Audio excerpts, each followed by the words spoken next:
once the mid game kicks in. Those team fights look a little bit straightforward to me compared to Dandelions, where sure, Dandelions with a good item advantage can definitely bully in the fights, but other than that, it's a bit weird for them. They don't have the massive spells, right? They have Centaur ulti, and that's it. They have no teamfight spell beyond that. And you're fighting into a Willow, Kunkka, Invoker. This can be a lot of control. There's absolutely tons of it. Much more reliant on that, like, tiny jump, Centaur jump, and you've got to get that initial burst into follow through, chase people down. If OG are able to kind of withstand that first move, get past it, and fight through, yeah, pretty strong. A long sweeping move here from OG as well. Seb leading the lads as they get into Dire Ancients. Long wraparound. 9 has left the friends here. I think they might sentry on the cliff here to double check. Got pinged out. Kidaru is pinging the cliff, saying they might go here and put a ward. They have a good read that they are playing on that area. They didn't put a ward, though. No ward, no nothing. There's one down in the lane in that bottom lane near the Dire Tier 1. 9's ward got spotted here, so this is definitely going to get dewarded. Right under their vision. Yeah, Centaur is just going to go for it. No one to stop him. So what do we got here? Ench Mirana up at top. Oh, the Waka voice line. Kidaru, my friend. First game of the day. We see Viper Centaur bottom with the support position Centaur. Something that was played quite a bit before, but you know, fallen out a little bit of favor. We haven't seen support Centaur in a while. No. And this is a curveball, because you pick the Bristleback thinking that, oh, carry Bristle does well against Centaur. Generally, it's a nice matchup. But now you're against an offlane Viper with the support Centaur, and that's not as fun for you. It does mean that Centaur is not going to get these... What are you circling the Mudeng? Little hippo. It does mean Centaur's not going to be able to get, like, you know, Blade Mail, Pipe, Blink Dagger, etc. Right? That's true. So is Viper going to take that role from him? Or is Viper going to go for that Dragonlance scaling, you know, universal hero kind of deal? I think it's a pretty good idea to get the Hurricane Pike on Viper in this game. You want some stuff to break the combo of OG in the fights, and Hurricane Pike for yourself or for our teammate can be pretty big. I'm not sure what item you want to go for as an offlane Viper in this game, but yeah, going down the Hurricane Pike and perhaps ignoring going for the pipe is an option. You could still definitely go just, you know, some Wraith Bands into Greaves Pipe as well and just be the Aura bot as a Viper. That does work. I think they just prefer to have the Viper core here in this lane because it's a little bit stronger in the matchup. Yeah. I was thinking about where items are coming from, because we're assuming Tiny's going to go for this kind of upgraded boots bottle into Blink, and he's going to be jumping around, trying to blow people up. Has a Soul Ring tucked in there as well. Mirana's going to go for the classic carry Mirana nonsense. Yeah, and then Enchantress is one that I always get held up on as well. This is one of those things that I feel is a very Enchantress player kind of things to know is, when do I go Dragonlance? When do I go support items? When do I buy, you know, Solar Crest as an Enchantress? Is it just state of game? Can I think I scale? It's generally like this. You almost always go Solar Crest, and then after that, you make your choice based on how the game looks. But I've seen people go Solar Crest without boots on Enchantress, because once you hit Solar Crest, you just get, you put that on your Enchanted Creep. The Enchanted Creep has a lot of health, a lot of bonus armor, a lot of extra damage, attack speed increase. It becomes this steroided up, you know, tomato, potato, or whatever you're sending in, you know, and it just destroys people and towers. So usually Solar Crest is a very good start. And we'll see where he goes afterwards. If he has a good game, then of course Power Treads, Hurricane Pike, and then Moonshard is that's the most fun build to play. We'll see what's going to be the best build for this game. High Tide. Old Tidebringer Facet. Yeah, the Tidebringer Facet is kind of weird. It's not amazing. Kunkka's facets aren't that strong overall. It's like they've given him the Coco's rum and said, that's what you get. Your facets aren't going to be good. I'm sorry. Yeah, I mean the innate Admiral's rum now. Yeah, the innate is absolutely absurd. It's so strong. Having basically a free little Aeon disc, you could say, is what it feels like. Is so good. It's very difficult to burst Kunkka at any stage of the game. But yeah, the other one is where you give the rum buff when you X mark. It's super awkward. It's hard to say when that's good. I think it's generally the higher win rates, but High Tide feels nicer for Kunkkas if they want to get those Tidebringers going. And Kadaro already up in that Radiant Creep Wave, just hitting the Kunkka. He's not wasting any time. He knows what he's here to do. Already got 150 damage to him. Willow is TPing up top now after staying around bottom a little bit. Kunkka Dark Willow against the double range lane. A lot of harassment going to be coming out of these Dandelions, boys. And Whisper's going to have to get his wits about him, but down at bottom, Seb's already died. First blood there, but the trade for 23 Savage onto the Viper. Gets the 1-for-1. Not awful in the end. Not awful. At the same time, you did lose a lot of HP on your Bristleback, and Centaur is full HP here, so he's actually going to run up and bully the Bristle a little bit and try to control the lane for a while. Pause for Centaur, getting it done. Is it at all worrying for the Viper, though? This used to be a hero where if you die 2 or 3 times in the laning stage, your game is kind of over. It can be tricky, for sure. I think the first death is not that concerning, but yeah, if he dies again before his TP is off cooldown, that would be a bit. And try to control the lane for a while. Pause for Centaur, getting it done. Is it at all worrying for the Viper, though? This used to be a hero where if you die 2 or 3 times in the laning stage, your game is kind of over. It can be tricky, for sure. I think the first death is not that concerning, but yeah, if he dies again before his TP is off cooldown, that would be devastating to the lane. And we see a Disruption already doing a lot of harassment. These solutions actually right-clicking a lot. Super irritating. And Seb bringing out a bunch more regen there to help out 23. Get the salve across and look good again. Centaur's going to unblock that large camp so they'll actually have access to the pools. And Mirana doing pretty well for herself. 9 and 3 currently up in that top lane. Enchantress just playing that northern side. Grabs the Ogre Frost Mage. Give that ice armor over to Mirana. So now they are not only ranged and out harassing, but they're also too tanky to harass back. Yeah, getting that 4 extra armor is really, really impactful for the lane. And makes Enchantress very confident here. Also has the healing facet, of course, so he can keep tanking even if he does take some damage. They will get a good turret. Magic damage is the way to go, it looks like. But you see how much damage Whisper takes in the trade here. And Kadara's just bullied him all the way from the creep wave back behind the tree line. Nanda also does lose a lot of HP on the Mirana, though, so this top lane is going decent. Oh, they're committing in for Whisper here. Aggressive move. And Nanda leaped in again to go onto Whisper to finish him off. Nearly dead, has Wand and Tango. He should be able to get behind the tree line. He also trying to deny to the neutrals, but Ari is there to secure the kill. Yeah, nice grenade to finish the kill there. So a 1-for-1 trade in the end. Not bad for OG, since that lane was going pretty rough for them. And bottom lane, still the Viper is struggling a bit here against the Bristle. He has recovered a bit in CS at least. It seems like across the board everyone's getting the farm that they deserve. Getting the last hits anyway. Mobe is just in here. Look at the creeps dying to tower as well. And you're getting a bit of chip damage on it too. This is honestly pretty important as well when you've got an Ench on your team. Like every little bit of tower damage that sets up for like a catapult push or a creep to come in. These towers could fall pretty quickly. Oh, definitely. You know that she's going to make the rotations. She has level 2 enchant now as well, so she's chasing down here on Whisper. And look at that Warpine Raider tanking the tower indefinitely. Look at it go. I mean, Ari's probably going to be the one to die. Whisper has got himself away from the grasps of this Mirana Ench. But now it's like an unplayable lane. Whisper's too low. They've killed the Dark Willow. Mirana, Ench, and Tiny all playing like behind the enemy tower. It's very, very tough to stay safe on this lane when the creeps come in like this. Enchantress is going to do the same thing again, pull the creeps and take the Warpine Raider. Tricky creep to deal with as it has so high armor. So once it has 1100 HP diving your tower, what do? You just have to accept that they can do this.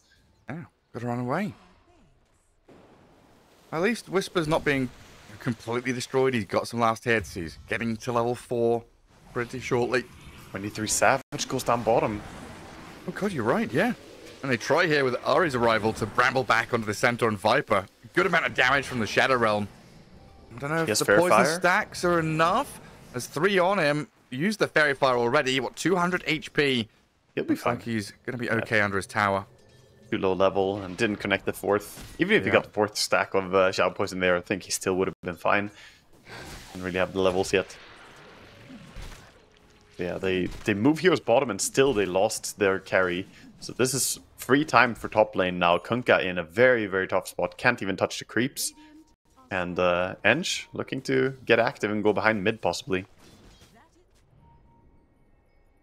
What creeps in the camp? Finds himself the Wild Wing Ripper. Always nice to have the Hurricane. Could see a repositioning combo with that. Pulls people in. Oh yeah, true. Like pull it into the tiny to toss him back onto like a creep near the tower. Nande is just chasing Whisper as well. Tons of damage to Kunkka. Throws a cheeky arrow. Not going to find him. Yeah, wise TP out from Whisper. This top lane is like untenable now. You know, Willow's left, completely ditched it. Whisper's out on an island. Nobody's coming to help him. Is it time for Kunkka to go farm jungle? Yeah, you can't really jungle as well at level 4. You don't have enough Tidebringer points, so this is really rough.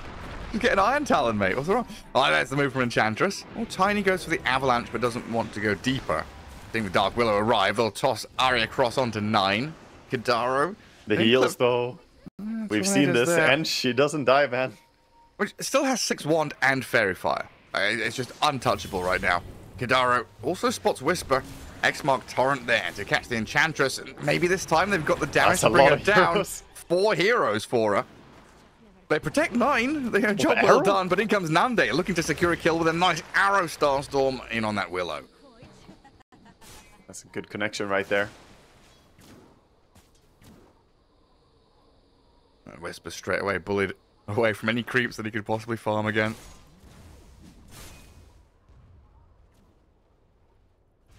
Four and a half, yeah, behind the Viper. About a level. 7 minutes here. So Viper actually going to get himself the Wisdom Rune. Yeah, he runs and picks the rune. Meanwhile, we see a lot of heroes congregate on top lane now. So this is, again, the early aggression from Enchantress lineups. They want to go and push this tower. They have a catapult wave. Tiny is moving over, and they have planted vision as well. So this is going to be a tough defense for OG. See what they can put up. They only have level 4 on Kunkka as well, so no boat available. And Mirana is closing in on that level 6. If she gets the Solar Flare, good luck fighting into it. It seems like there's going to be no chance. What's Tiny up to? So he's got Boots, Soul Ring, working on the phase boots.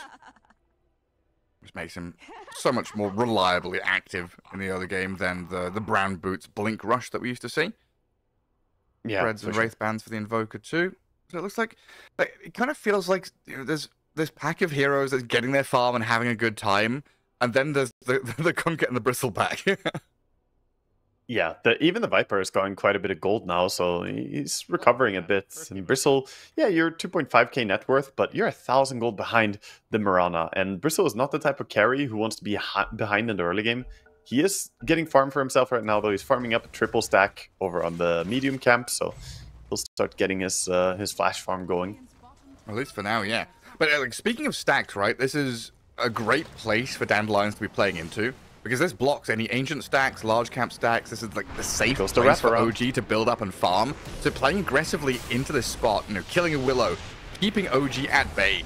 Like, OG have brought numbers here and they're trying to fight back into this Tiny, but they've lost Whisper, they've lost Seb. 9 and Ari are like, what are we meant to do here? We don't have heroes to fight back into this. They brought numbers. They've got a catapult on our tier 1. They've blocked out our ancients area.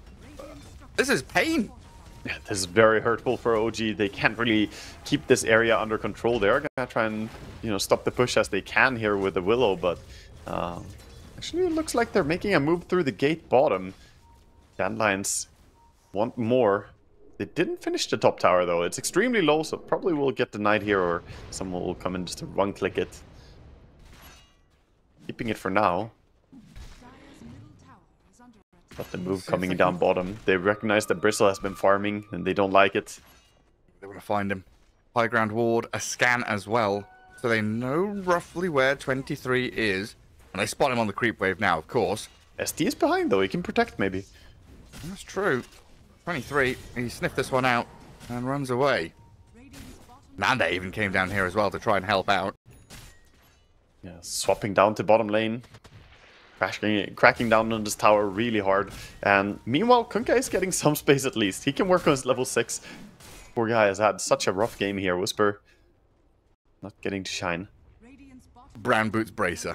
That's the life he's living right now. And Moran's going to come back and make sure he doesn't have that complete freedom. Gather up the farm that's left for her as well. Yeah, all of Tiny's mana got burnt by an EMP on mid lane. He wants a bounty rune, but it's going to get denied here. Picked up by the SD. SD is deep in enemy territory right now. He's surrounded by enemies. This jungle is not yours, Seb. Good, yeah, good grab on the. Oh, is he out? No, he's not. Well done by Desire. Yeah, they're in time. Just run him down, and we see the nice aggression here coming in from the two four-legged supports. They're making a lot of moves. We're on the side of Dandelions. Right, yeah, very thematic, isn't it? Very, very tied together. Well, 9 coming top. Looks like Nande understands this is happening. The Dire didn't have any vision watching it. I guess Tiny's made the call that Invokers left the lane. They're inferring the knowledge just by, you know, they're not bottom, they're not really playing mid, so they gotta be top, and Nande is just gonna sit back and be safe.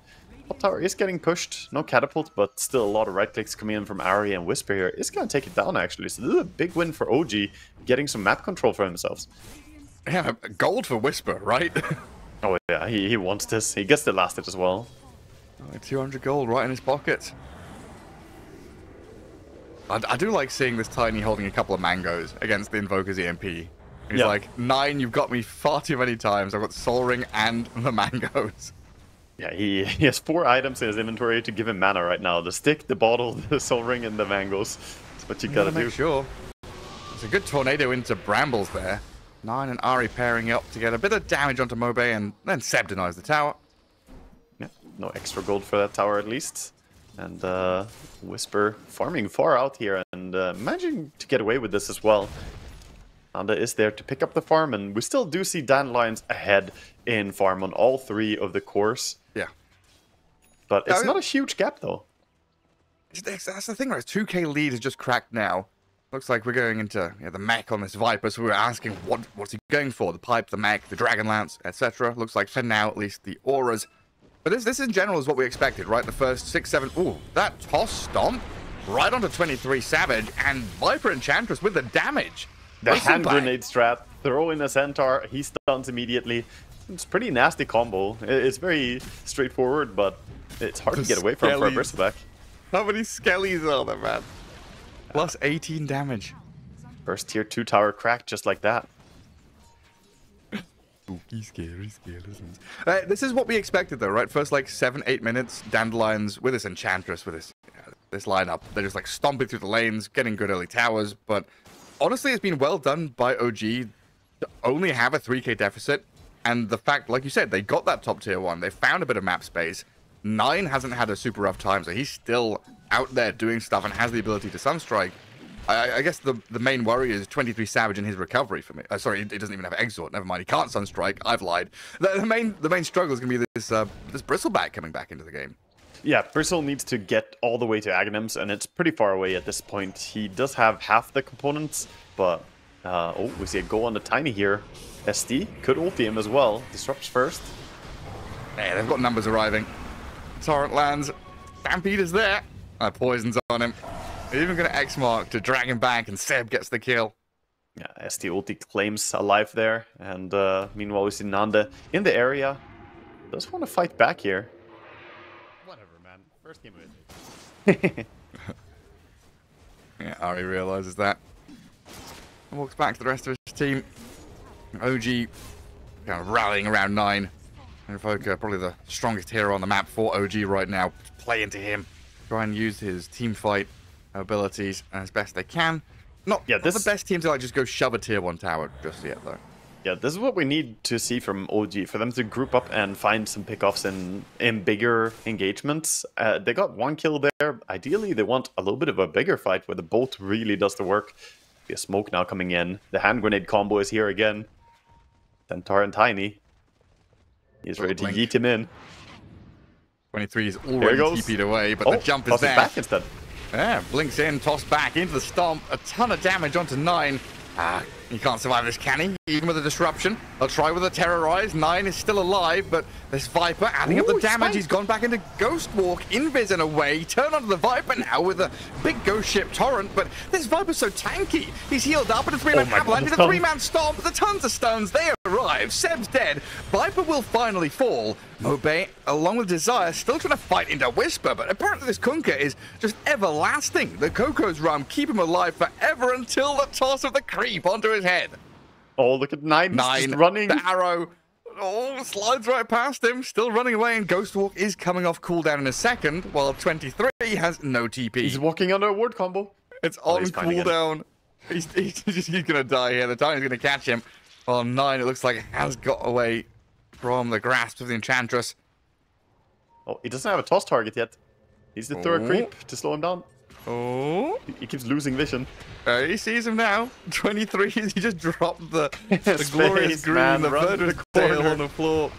There we go. We'll finish him off. Took a little while. It definitely took quite a while there. And Invoker with a clutch survive. I don't know if it was 9 or if it was Ari who dropped a nice branch blocking the vision of the Mirana, making sure Invoker survived. Mirana was leaping in to right-click the Invoker down. He had 10 HP, a branch dropped, stopped the Mirana auto attacks, and he survived because of it. Really clutch play. He's got that Ironwood tree on 9, yeah. That's some cool stuff. How many Seeds of Serenity do we have? I feel like everyone's dropping green on the floor and healing people. Yeah, three on OG. Yeah, it's the top-rated neutral item. Along with like Shovel in general for some bottle mid heroes can be super high tier, but Seeds is generally accepted as the strongest, I think, right now in pro games. Just watching how many times it gets picked. I just feel super good. It's been 15 minutes here. We've not really talked about OG's like item progression because they've just constantly been trying to catch up and haven't hit any big ones. But we've got Pipe on the Kunkka now at long last. Aghanim Scepter's like 200 gold away from Bristleback having it. Yeah, this Ancient Camp will get 9. This Ancient Camp and he gets it, so that will be a nice timing for him to start having something more to bring to the table. On the other hand, though, this lineup of Dandelions is ready to fight again. All of them grouped up here. They really just feel so confident on the front foot constantly. And 23 is going to get away from them now. But like at this point, right, OG hit their items. They should be feeling strong. Do they want to go and like meet Dandelions head on? I think so, yeah. They have every single item timing on lining up now. They have the Mage Slayer, they have the Pipe, they have the Aghanim Scepter. And I think with their teamfight being as strong as it is, if they can force a 5v5 engagement, it would be really good for them. Maybe they can do it around some objective, like a tower or a Roche even. They do have Bristleback for the goo. I think they're just trying to push out lanes, though. Dandelion's constantly shoving in these side lanes and mid lane, making them have to go back and defend. Enchantress just building up stacks again. What creep we're going to get? The Satyr. Well, OG out there, down at the bottom, trying to shove out wave into that tier 1 tower, get a bit of this jungle back for themselves. And as you can see, like triple sentry, observer ward, really reclaiming a bit of territory for themselves down there. Well, not just triple, what is that, 5? Plus an obs? Two obs now. They really want to play down here, and I guess 20 minutes is coming up, so daytime Roche? Could be, but it might be taken before then as well if things keep going as they are. Right now, I think Dandelions are in a position where they could take Roche. They're actually going for it right now. They have the Enchantress with the Solar Crests. Viper does quite a bit of damage. Mirana hits pretty hard too. And this is not a bad Roche, since you have Ench who can tank it as well. The numbers, they go up. Yeah, Solar Flare fully online. Yeah, you're right. That was immediately when they got level 2 on the Solar Flare as well. They went for it. This was very planned out. Like, right now we can do this, guys. We're super strong, super quick, Roche. But OG had no idea. No, they were completely unaware, I think. They are just jungling right now. OG are just working on individual item timings even beyond this, but I feel like they missed a power spike where all three of their cores had big items lining up at the same time. The fact that they didn't get an immediate engagement with the Pipe, Mage Slayer, and the Aghanims, I worry for them that they missed a mark there, and now Dandelions get to drag the game into a state past that where they will scale pretty damn well. Yeah, I mean, what does that tell us? Is that OG didn't feel strong with the first round of items, and they need that second, like BKBs or whatever it is? I think they were just a little bit caught up dealing with the creep shove all the time from Dandelions. They've been using the Enchantress creeps and pushing out lanes with the Mirana all the time. I think they just got a little bit preoccupied. Sometimes it's hard to find the 5v5 engagement, even if you feel like you're strong in it. Putting out fires non-stop. Super challenging. And still on their side of the river, on the back foot, while Dandelions, this 4K lead has kind of stalled a bit. Props to OG for keeping it tight when they are being run at non-stop. 20 minutes of Dandelions literally just running down your lanes, pushing waves, and getting on top of your heroes. The Dandelions are also being efficient, clearing out the Ancients. Both teams are prioritizing the Ancients right now, but Dandelions are the ones who are invading and trying to take away enemy resources, whereas OG are getting the worst end of the deal. Mark on Mirana. Blind Torrent, but now he's got the X boat, leap away from Nande, and yeah. Yeah, that's the combo spent, and now they're pretty happy to try and take a fight. Leaps are on cooldown, but that doesn't matter that much. DD Tiny coming in. Oh god, that is scary. Who does he see? The Whisper Kunker? Tossed back into the center on the high ground for the stomp with the double edge. Arrow nicely placed from Nande. Connects on Whisper to allow the rest of the team to finish him off. Meanwhile, they're going to kill off Seb. And even look at 23 Savage and 9 on the right-hand side. Bristleback doing a lot of damage into the Viper now, but they're getting wrapped around on by the Ench and Mirana. Looks like Nande doesn't want to stick around any longer. There's a lot of poison and sticky stuff that's brought him pretty low. I'll just get back to their high ground spot. That was a nice EMP as well, burnt a lot of the mana, stopping the Viper from being able to chase there as well. But still, fantastic fight for Dandelions. They didn't even lose the Aegis, so they can still make more moves. And Ench just laying into a tier 2 tower here, saying, you know what, I'm free to do whatever I want. And this is why I said this guy is really good as an Ench player. He doesn't really give you any respect at all. He just invades and does whatever he wants. And Ench is a very annoying hero to deal with. A lot of core heroes cannot solo kill an Ench. Suffocating. Yeah, we've seen Seb, come across here and de-ward. They want to control their Ancients. This is, what, the third or fourth time the Dandelions have just come across, invaded, warded, make sure that they've got good control of the area, and then they come back and get the Wisdom Runes, take out their own Ancients, and be super efficient. Yeah. At least OG did get their own Wisdom Rune, so they're not losing all control here, but their Ancients are very contested. I just want to come back to what you said about missing a timing. So I'm looking at this and thinking, OG missed their timing on their items, and they've also allowed Dandelions to get that kind of second round of items. But yes. I'm not talking about on the cores. We have Blink on Centaur now, which he was saving up to. That Roshan fight, just killing Roshan, kind of gave him that money, got them ready. There was another item as well that they managed to pick back. Yeah, they have BKB on Mirana, Blink on Centaur, and BKB is completed soon on the Tiny as well, because he's going to do the disassemble on his Echo Saber. So they have a very, very hard timing here. Crimson Guard on the Viper. Right, the Crimson. That's what it was. Yeah. Viper did go for that aura build, the mech and the Crimson. He didn't complete the Greaves, even though he has the mana boots. He opted to go for this Crimson as soon as possible. He gets a lot of armor for himself. Nice against the Bristleback. The Viper heard you, and he's like, I'm going to prove him wrong. He shifts straight back into Greaves again. Yeah, I mean, he goes back for it now, but I like the priority of the Crimson early. I think the Greaves are nice because it allows you to use the mech effect, even if you are EMP'd by Invoker. You can still pop the Greaves. Mech costs extra mana. That's tough to pay in this game. Yeah, it really is.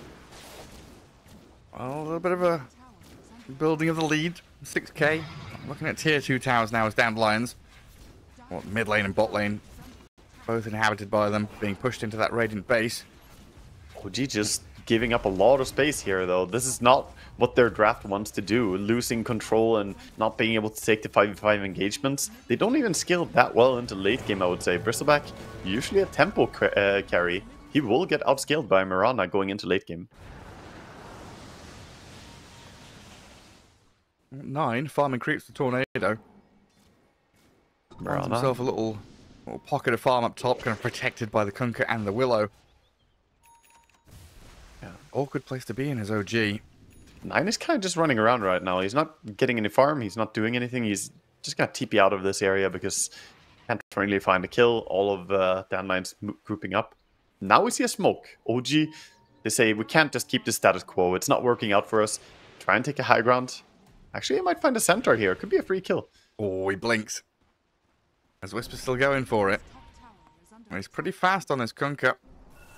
Looks like Desire on the high ground is going to get spotted by that observer ward on the cliff top. Now X into Torrent Sunstrike. Centaur getting tidal wave back in towards them. Should be finished off here now. And yeah, you're right. Oh, that DD rune could be huge for 23 Savage. Tornado up the Tiny. Turn around and fight into the Viper. Now 23 Savage has the boat buff on him. 3 heroes surrounding the Bristleback, but the Quill Sprays are going. Seb has died up on the high ground here as the Dandelions bring the cavalry down into the river. Nande runs forward with a solar flare going. Ari nearly dead. 9 now the focal point, but they can't go up the staircase either. The terrain being used by both teams to their advantage. The darkness, the stairs, and all Orange dies. The gems on the floor. The Nature's Attendants are hiding it. The Nature's Attendants were hiding it. They didn't see the gems, so Centaur gets it, but Mobe on the right-hand side, he's being pounded down by 9. Whisper and 23. Tidal wave back through the ice wall. Nande's nearly dead. All they need is an X mark from Whisper's Kunkka to drag her back into the torrent and kill her off. OG! The Gaben rune right there, getting the DD rune on 23 Savage. He was dealing a lot of right clicks in that fight, doing so much damage, and of course we see the control coming out. All those different control spells from OG make it very difficult for Dandelions. Even with a significant item advantage at the start of that fight, they couldn't really take the team fight. What, 24 minutes of Dandelions running at OG, fighting them, getting a lead, building and building. And then Whisper says, all I need is 30 seconds. Whisper runs at the Centaur, runs at the Mirana, runs at the Viper. This Kunkka with the X mark set up like 3 or 4 kills. And like that boat was perfect. It hit 3 enemy heroes and had the Bristleback in it. Yeah, this is why I said it during the draft that OG, they do have a strength to play towards. And now, getting 1 win, they immediately start pushing out the side lane, stabilize the map, trying to get in a striking position to get something more out of the next fight. They did claim a mid tower at least, so map is opening up a little bit. And Dandelions, they know how to go and think, do we keep looking for team fights, or should we try and split the game more? They know Roche could spawn pretty soon. It's going to be up in 7 seconds. It's a super early spawn. Nighttime Roche. Not spotted either team yet. Ari's can go in and check it though, maybe. Am I so close? Not having a peek. No, it could be up. They're going to go in and check it now. So they're in a good position. Just take Roche for themselves here. Get Aegis over on the side of Bristleback. And suddenly Dandelions have a much harder game ahead of them. It's going to be pretty demoralizing to be feeling comfortable, feeling ahead, and then just get walked at by a pirate who just drags you into the Bristleback's waiting arms. Can you imagine if they lost the gem as well? That would have been devastating to them. The fact that they kept the gem at least over on the side of Centaur now, it's, you know, a saving grace for them.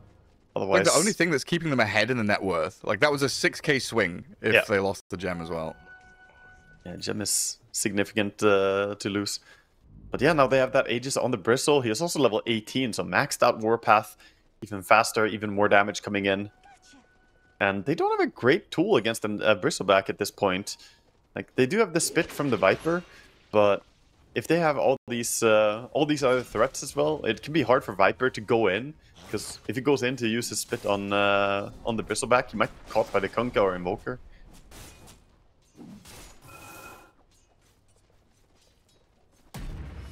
Yeah, you can feel it.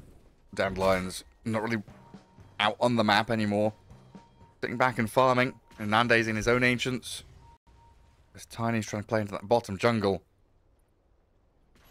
the energy has shifted in this game. Like, all of a sudden, OG are awake. You know, it's taken 25 minutes of gameplay to kick in, snap them into action. They found their moment, though, and now they have so many of these extra layer of items. As you said, the Invoker has 3k gold plus Hurricane Pike, so he now feels very ready. Mobe a little bit deep here. Banished into Torrent. Deafening Blast pushes him around as well, and he has the BKB TP.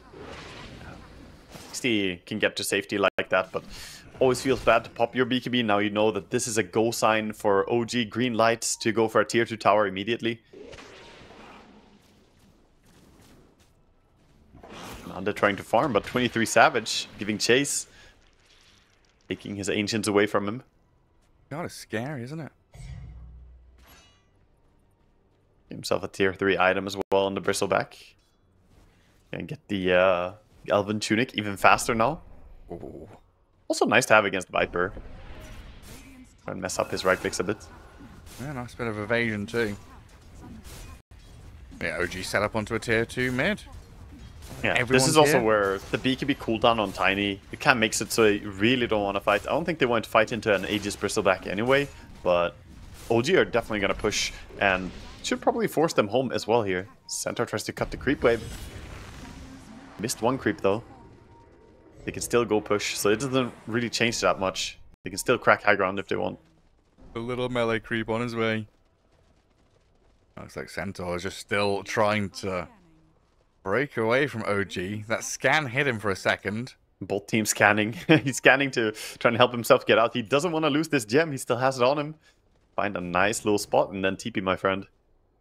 Still not TPing. It's not TPing. Oh, I'm worried, dude. He's running into the Evoker. Where are you going, Desire? Oh my god, he's so close to them. He's right in them. I mean, Mirana is here, but this is like a 2v5? This is such a goose chase. What Stampede, run away. Seb disrupts himself. Couldn't see the Mirana as she leapt onto high ground. Missed the brambles from Ari, unfortunately. But maybe they'll still get Desire. Whisper's here with an X boat. And the rest of the team, blink out of it. He still has Torrent, though. So still tricky to get out of. Sunstrike Vision. Torrent, the TP. He's going to get clipped by it. That was in time. This gem. It's going to go over. Change hands. Yeah, this time they don't forget to take it as well, so that's going to be a nice advantage for him as well, getting a free gem now. He can start taking over the map even more. Invoker has a full BKB as well, so he's starting to feel pretty safe from these burst attempts from Tiny and Centaur. And SD, of course, has evolved with a triple bracer, you know, running around the 2.3k HP on a Shadow Demon without taking the strength talent. That's crazy. Bristol just doing whatever he wants. He's completely alone, but with the Aegis, he knows even if they go on him, what's going to happen. Not long left on it. 40 seconds. Like, if he gets tossed back into this dire base, he could easily just get held there and die. Yeah, they need to toss him back, but then prevent him from dying. It's pretty hard. He's too low HP. He almost wants to get to death here to reset. Yeah. But, of course, he will get the automatic healing on the trigger as well, so just gonna go back and farm a little bit. I like the choice to go for Assault Cuirass here by Bristol, so he's not going for the Bloodstone. A lot of people go Bloodstone on Bristol, and a lot of games it can be good. But this build instead allows him to get a lot of right-click damage and actually just tear apart the Viper. I think that's one of the key things. Yeah, run at the Viper. Because he has to carry responsibilities on this Bristol. He has to be the right-clicker of the team. And he has to kind of go toe-to-toe with Mirana as well. Yeah. Well, OG, 4 of them smoked up. 9 alongside them. We've had an extended period of play now with no team fight, no real connection apart from Tiny BKB TPing, Centaur being chased. X-Mark over on Edge. Enchantress, first point of contact. Arrow slides straight on between them. And the Tidal Wave drags the Edge a little closer. The Tiny disrupted. Tidal Wave as well as Mirana leaps in, looking at Whisper. Tiny's got a fair amount of damage, but has to Stampede to run away from the swarms of OG heroes. As 23 Savage, well, he's very low, tries to spam out his quill sprays back onto Desire's Centaur, but they're also tanky through the Crimson and the Greaves. They just turn around and kill off the Bristle. Now Ari and Nine, they're on the run, they're in trouble. Dandelions, they've got two massive kills, and Kunkka, you're right. He bought back, ran into the middle of them, and dies again. Oh boy, OG actually just get completely demolished by the Solar Flare right-clicks coming in from both the Viper and the Mirana. Tons of right-click damage coming in, and yeah, look at the Tiny as well. Got a huge connection there. I was surprised that Mobe found a way that deep into the fight, but it was huge that he initiated the way he did. Yeah, half the damage off the Bristleback came from the Tiny. The other half came from this Mirana. Oh, he's tossing Mobe, out. He's found the Invoker. Tossed again into the Centaur Stomp, and 9 is dead now. That's all your cores for half a minute. Just 2 supports in his home. They could lose everything. I felt like OG were coming back into this Waga. A Dandelion just shut the door straight back on them. It was just an amazing team fight, honestly. They killed the Kunkka before he got the rum buff to protect himself, really. The bolt was too late to save him. And we see the damage output that they have. I think I underestimated how fast they can take down a hero like Kunkka. Yeah, I mean, Kunkka and Bristleback are meant to be, like, unkillable. Yeah, nothing is unkillable, I guess, for Mirana with the Daedalus now with Mjolnir as well. The clicks are coming in. Also, very close to having the level 20, the 20% 200 damage crit. Or 200% damage.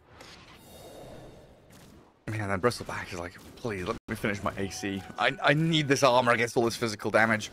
He really does, yeah. He's looking at the Tormentor. This game is definitely going back and forth, but now with all of that gold as well, getting mid and bottom racks, there's so much gold going, especially towards the supports. We're starting to see now the Enchantress and the Centaur both having items that they want. We have Blink, Force Staff, almost a Plate Mail on the Centaur as well. Probably going for that Lotus Orb in this game. Looking pretty good.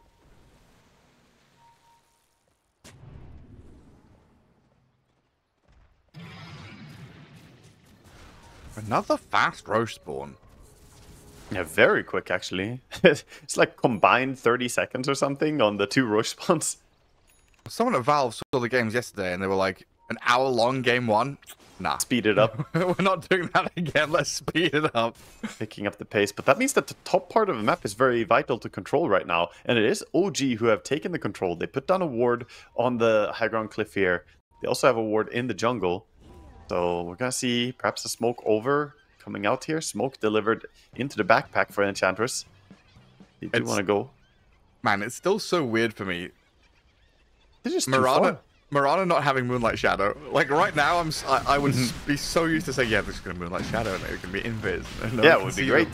Get that movement speed and get over there. They hear the roar. Oh no! They're scared. OG. They don't realize they could easily have taken this. They've got no idea. The TPs come in, but the TPs get cancelled. Now they can definitely go for it. They saw the TPs and saw the TPs get cancelled. But still, OG are hesitant.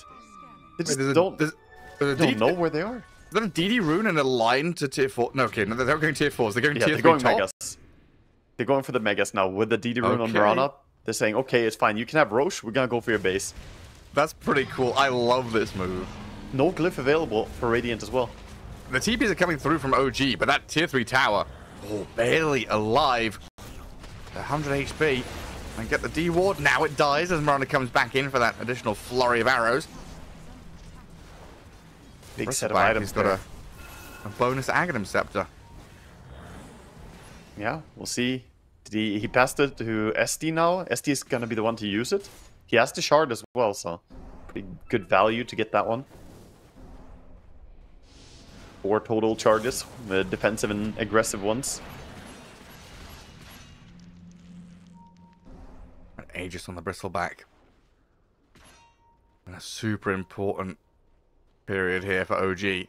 They didn't lose out that top lane of Barracks, so they're not against the Megas just yet.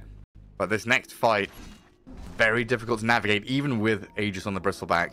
We've seen how much damage this Viper and Mirana can do.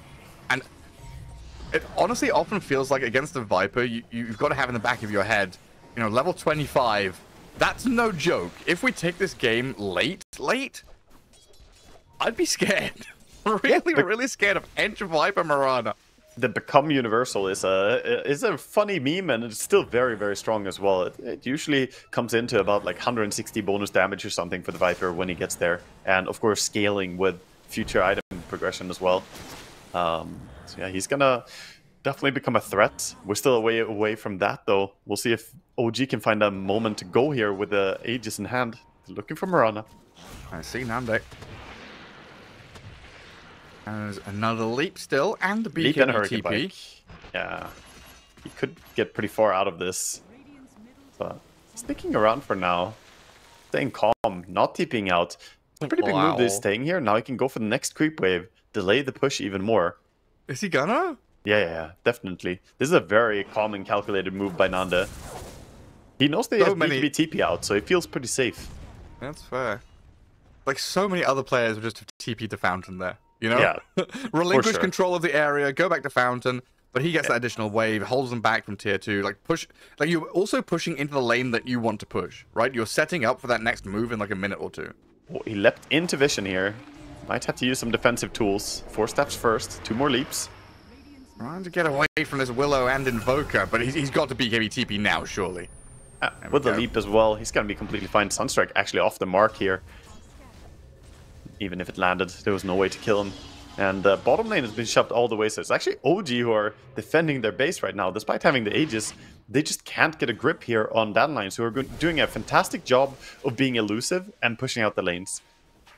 And as the Mirana TP'd out, the Tiny picks up the slack. He says, okay, I have BKB, I can also go and do the same thing on top. So he goes there, shoves out the lane, covers the area.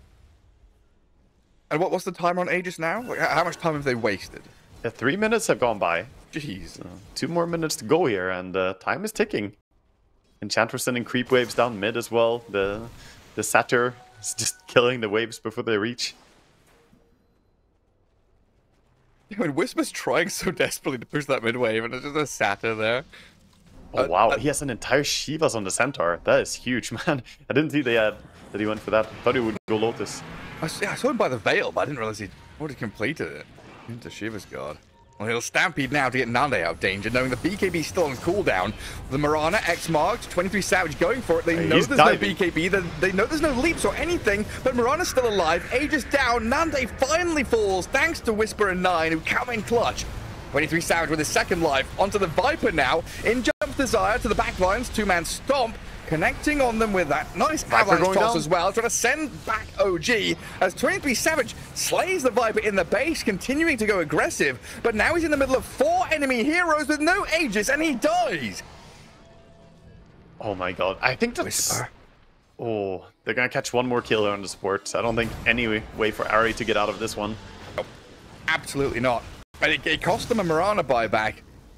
Quite a hefty price to pay, but they get that Bristle kill.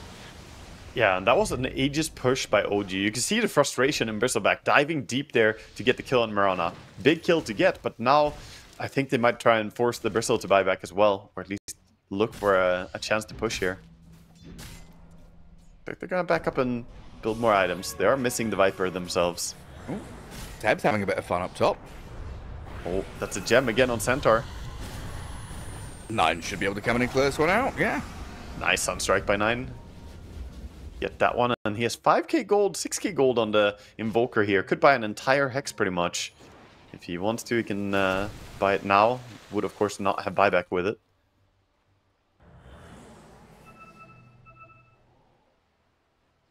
And the creeps. Look at the wolf. This is so annoying. You play against an Ench, your range tracks. Oh, yeah, there's just a wolf on it. Someone has to go there and defend because your range tracks is falling. So you just have to run back into your base. Woof. Just woof. Doggy barking at the door. I mean, that's half the racks gone already from one creep going in there, and you did react to it. So it's so cheap, so low commitment. And this is what's annoying about, you know, good Ench players. They see these opportunities to just be a nuisance to you. Well, you know, Ench players, I'm sure, have read all their nursery rhymes. You know, about the 3 little piggies with their house and the wolf coming across. They know the range racks is made out of straw. It definitely is. Just go in and huff and puff it down. Melee so racks rebuilt a new house. The melee racks, bigger, stronger. We see OG again making a smoke out now. Taking time with the gem as well to try and secure some D wards. 9 does spot 2 targets here. Oh, that damage from the Hex. He has no buyback. Oh my god. And a Sunstrike on the Ench to try and finish her off with the poison. A Banish overlaps with the Cursed Crown and Tornado a little bit, but I'm not sure it matters. It'll take a little while to kill Kidaro, but absolutely dead on our screen. Has buyback on the Ench, but Nande, 100 seconds. Yeah, 9 with a massive pick off there. Beautiful spell usage as well there. Only missing the Tornado, but the rest was just so on point. Centaur pushing the mid lane, though. They don't have a creep wave again. It's a huge kill, and, 100 seconds for the Mirana. They know that Centaur wants to cut the next wave. Looking for him. The delay tactics. Bristleback has to come and defend the creep wave. Yeah, you gotta escort. It's an escort mission now for the creep wave. The worst kind of missions in gaming. Well, look how slow they are. You're running ahead. You have to turn back and make sure they're not bumping into walls. They haven't been sucked into the nether realm or glitched on a table or anything. Oh no, the creeps are distracted by a centaur. They spotted an animal in the wild. And they do have glyph on Dire, and Centaur stuck around to cut the next creep wave. Also gonna kill the Bristles courier here. Get a nice little courier snipe. And looks like even though Mirana was dead for 100 seconds, they may not lose that much before he's up again. Bottom lane is probably going to fall, though. Yeah, even using the banner.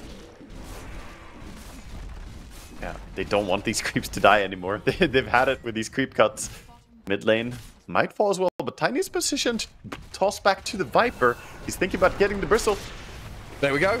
Send it back under tier 4s. The break and the damage from the Ench. No, she's going to go and try and zone them up in another area. And Whisper just turns with Ari to blow her up.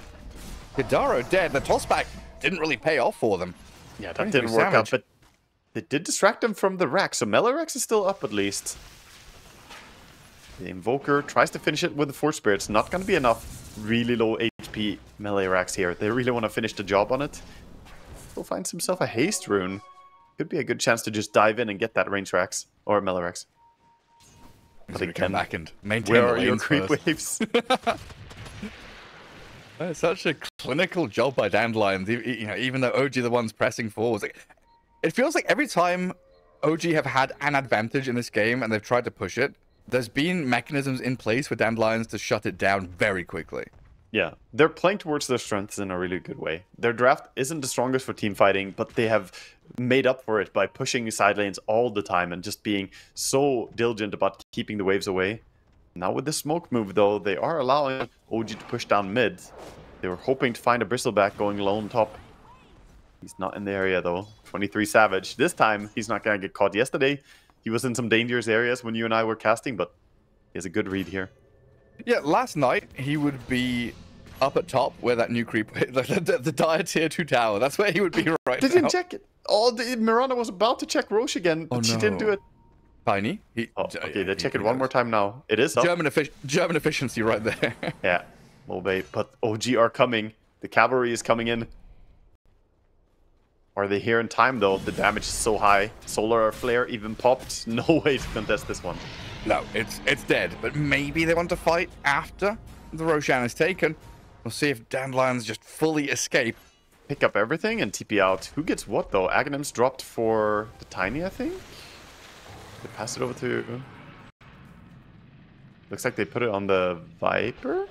He using it? He's thinking about it. They might just bring it to Tiny. Tiny's Aghanim's here is pretty damn strong. Yeah, he's moving it over.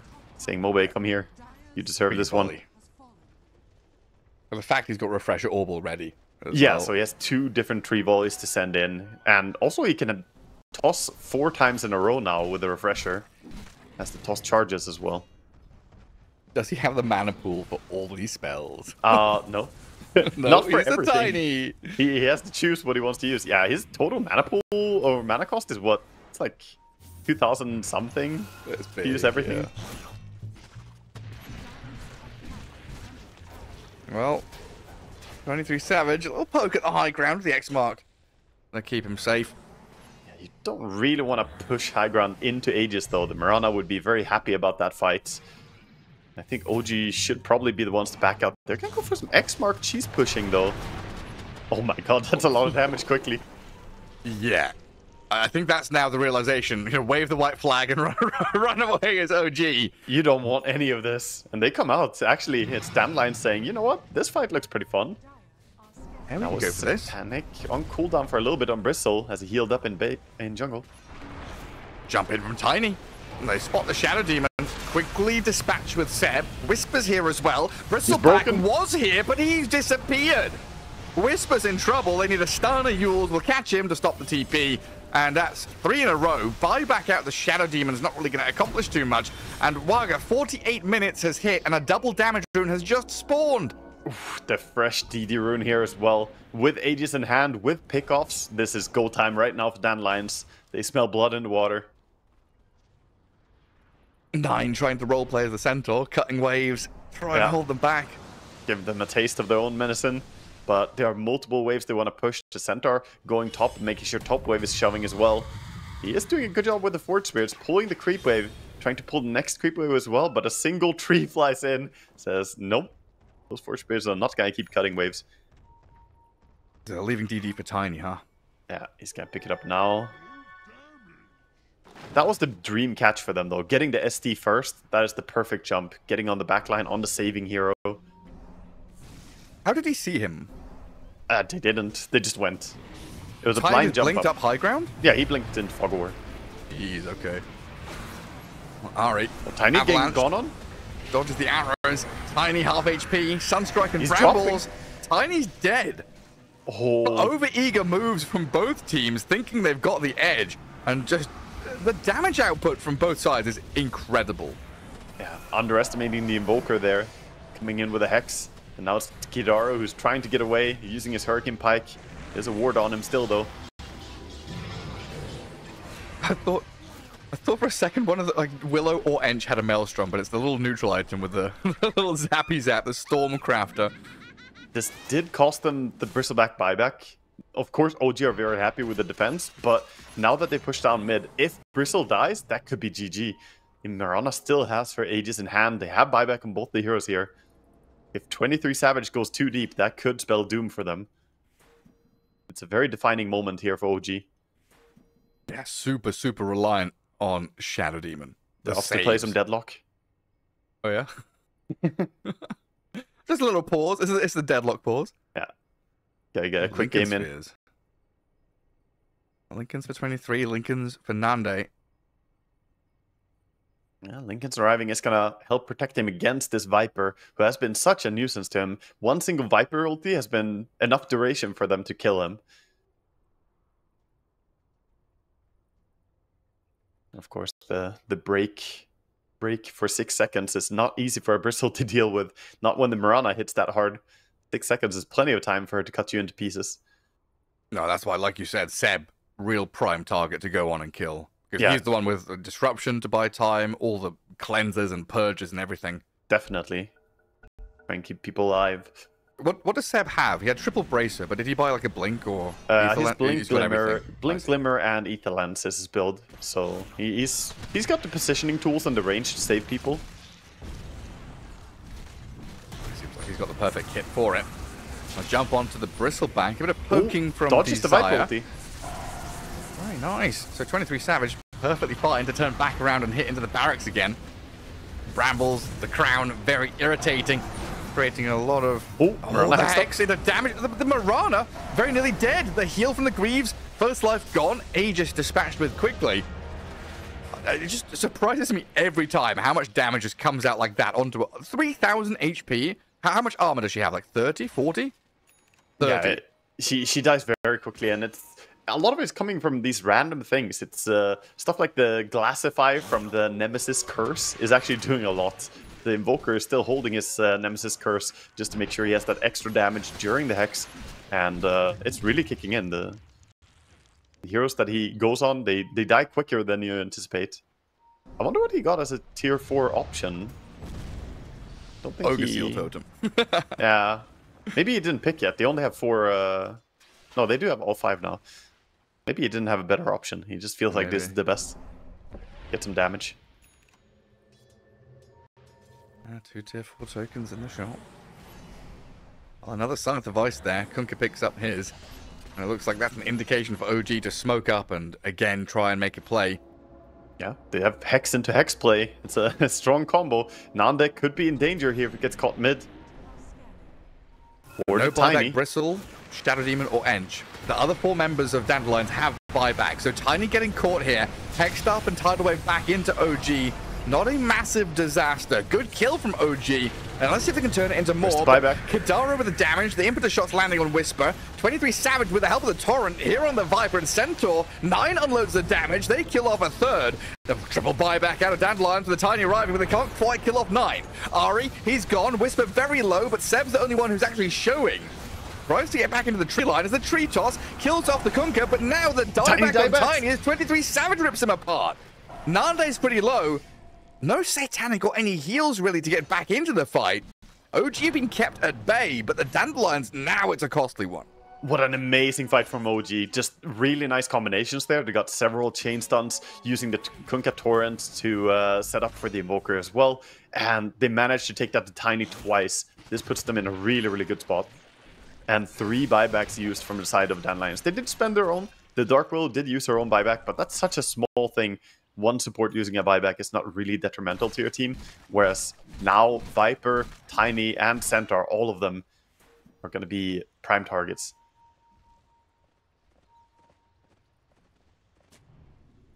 With Viper scrambling to get a BKB. Definitely felt like he's stalled a bit in that itemization. Are we going to go to 60 minutes again? Is it OG doing this? You know, That's OG, it's man. like day 1 again. Oh, Centaur jumps in. Centaur is going straight in onto 23 Savage. Trying to kill Ari as well, but he's in the Shadow Realm. Damage onto the Bristleback, and 9 disappears as he came in to try and help his team.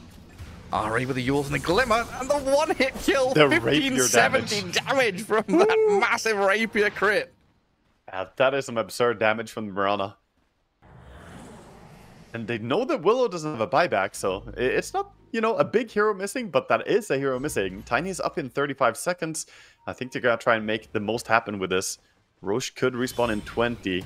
They have the choice to either go for the mega push here or try and control the next Roche spawn.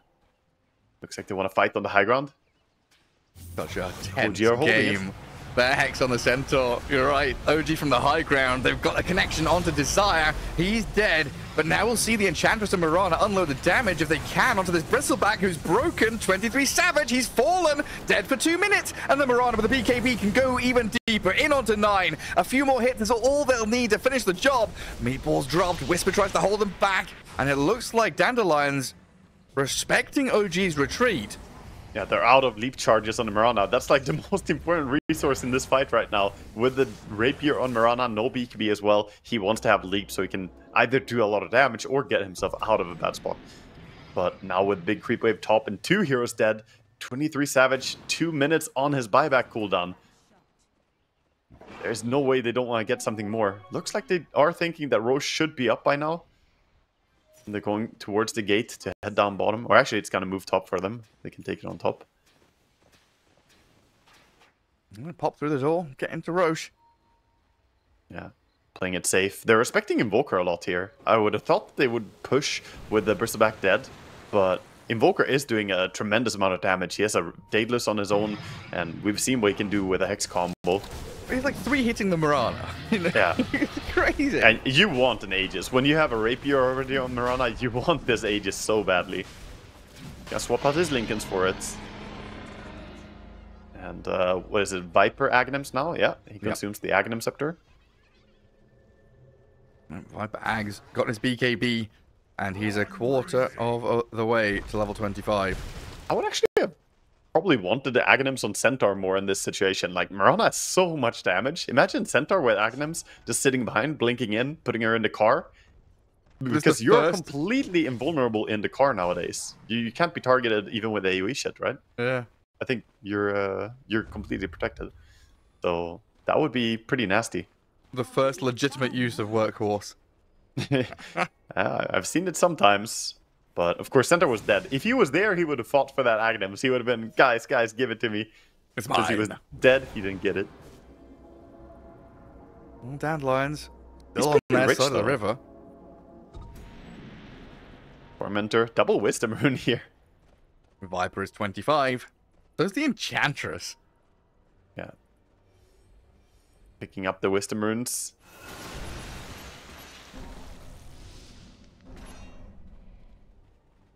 And Tormentors. Don't have anybody to give shards to anymore. Just a little bit of free money. Yeah. Late in the game now, we're 3 minutes away from the tier 5 items coming in. Last time OG were in this spot, they pushed without taking the tier 5 items when they could have, and that cost them dearly.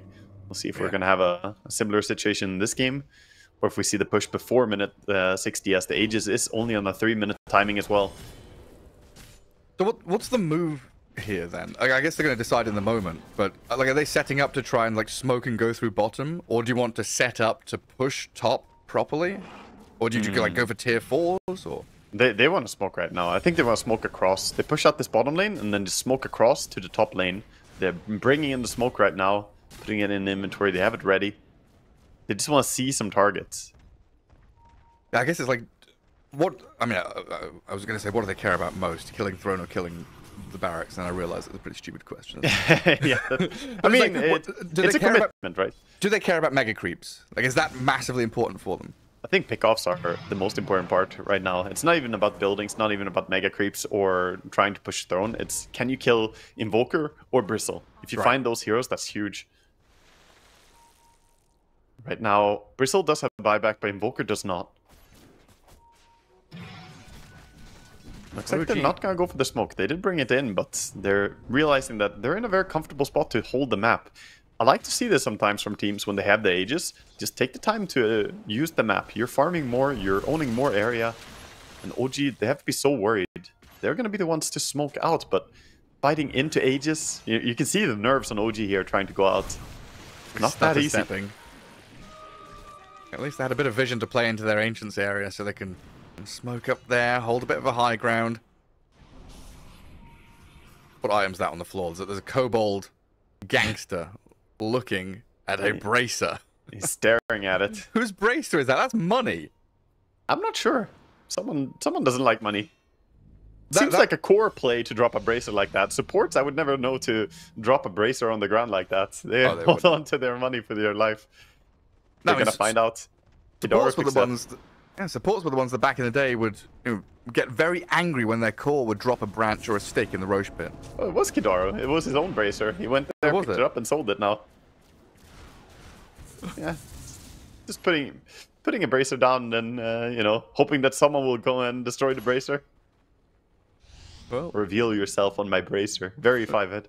Just on the floor for 10 minutes. I know it sounds like a joke, but this is the type of weird moves that Kidaru will do. Like, put down an item and hope that someone will come and destroy it because you reveal yourself. He's a very strange player to play against. Very mind game. It's like Ice as Ice vibes about this kid. Seb got... Ooh! A little spooky. Arrows. Could have been dangerous if that connected there.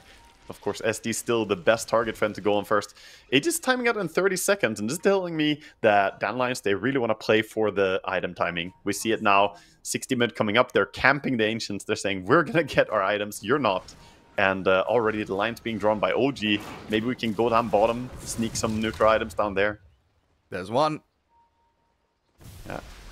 Ench, what do you get? She got the impetus damage level 25 talent, by the way. You get some attack speed here. Any pirate hats? Ooh. Oh, he gets the seer stone. Ooh. Okay. And that's very good. Not just for cast range, right? Because Ench doesn't care that much, but the vision that you can get from it is pretty damn impactful. The broken items here. There's another bracer on the floor. Is that Kidaru again? Oh, Giant's Ring Centaur. He's huge. Oh, Centaur's one. He's picked it up and put it back in, yeah. Well, we've got Mirror Shield on the Mirana, and that's huge. It is. That's always S tier to get Mirror Shield. That is one of the best core items you could possibly ask for. Viper still doesn't have his delivered. And do we get any on the side of OG? I don't think so. They didn't get any item drop yet. They're still looking. Seb is looking right now. Oh, he finds the troll camp. They will spawn some extra skeletons. Gives more chance to drop an item. RNG. Come on. There we go. They get something. Viper got himself the pirate hat, so... So 23 Savage has a Midas. Is this to get to level 30? Or is it No, to kill it's for a neutral creeps? drop. He wants a neutral item. It's it's guaranteed for neutral item if you Midas a jungle creep. Why isn't he using it then? He can't reach a neutral camp to use it on. Well, he should try harder. Yeah, he should. He should get out there, but it's a little bit scary, Gareth. Like, Shadow Demon, go give me vision of that large camp. Out bottom, but he doesn't know who's out there. That large camp to the right of the Radiant base. Look, he's pinged it. So, who's that? Shadow Demon just pinged it. Yeah. Seb, go there. Look, there's one Satyr. It's perfect. Seb, go there. Give vision for the Bristleback to Midas it, please. Yeah. You can even Shadow Poison right now and stack it. He does. Oh, wait, what? He glimmered, so he doesn't pull. Oh, no. He glimmered himself. The Satyr got confused. Oopsie doopsie. Hey, get out there. He swaps into Midas. Here comes the Midas play. Nope. Oh, he swaps into BKB again. He has to defend. It's because Seb just killed the creep already. He swaps into Midas again. Here we go. Well, that's why I was watching him do it for like a minute, and I'm like, why has he bought this Midas if he's not going to go? Happening. He's got Midas one of these creeps. Boom. 9. Guaranteed neutral item. Very good. And what's it going to be? What does the Bristleback get in this game to help him out? He's thinking about his options. And it's going to be the Magic Lamp. Hard Dispel when he drops low HP. Mirana's in. She says, I want the Mega Creeps. BKB for a good chunk of damage onto the racks, but it's still alive. That's BKB on cooldown. They're trying to chase her. They're trying to get on his Mirana with a Tornado and Disruption, but she's leapt away from the Tornado. That Torrent, though, onto Tiny and Viper. They force the Stampede. Mobe thought about going back in. The new target. Daro, he's just like stepping up, getting gone on, stepping back, healing up, resetting. Dandelions putting the fear into OG here. Yeah, OG are trying to bite back though. They're trying to fight while down on their back here in a tough spot. But 9 also rushing out. He walked past a ward sentry combo though. This could be dangerous for him. The DD rune. Well, there's 4 grouped up from Dandelions here, spotting 23 Savage, who runs up to the right. The Blink Avalanche toss. 2 men caught in it. The cause. One of them destroyed, the other disrupted. 23 Savage comes out with his BKB and looks at the Viper. It's a lot of damage from 23 Savage. He's killing off 1v2. Viper down, Mirana about to fall, but Nande leapt backwards. Launches a flurry of arrows and kills him off. Buybacks available from OG here if they want to use them. 9 already has, and so will 23 with Seb. Because inside the fight, Whisper's dead.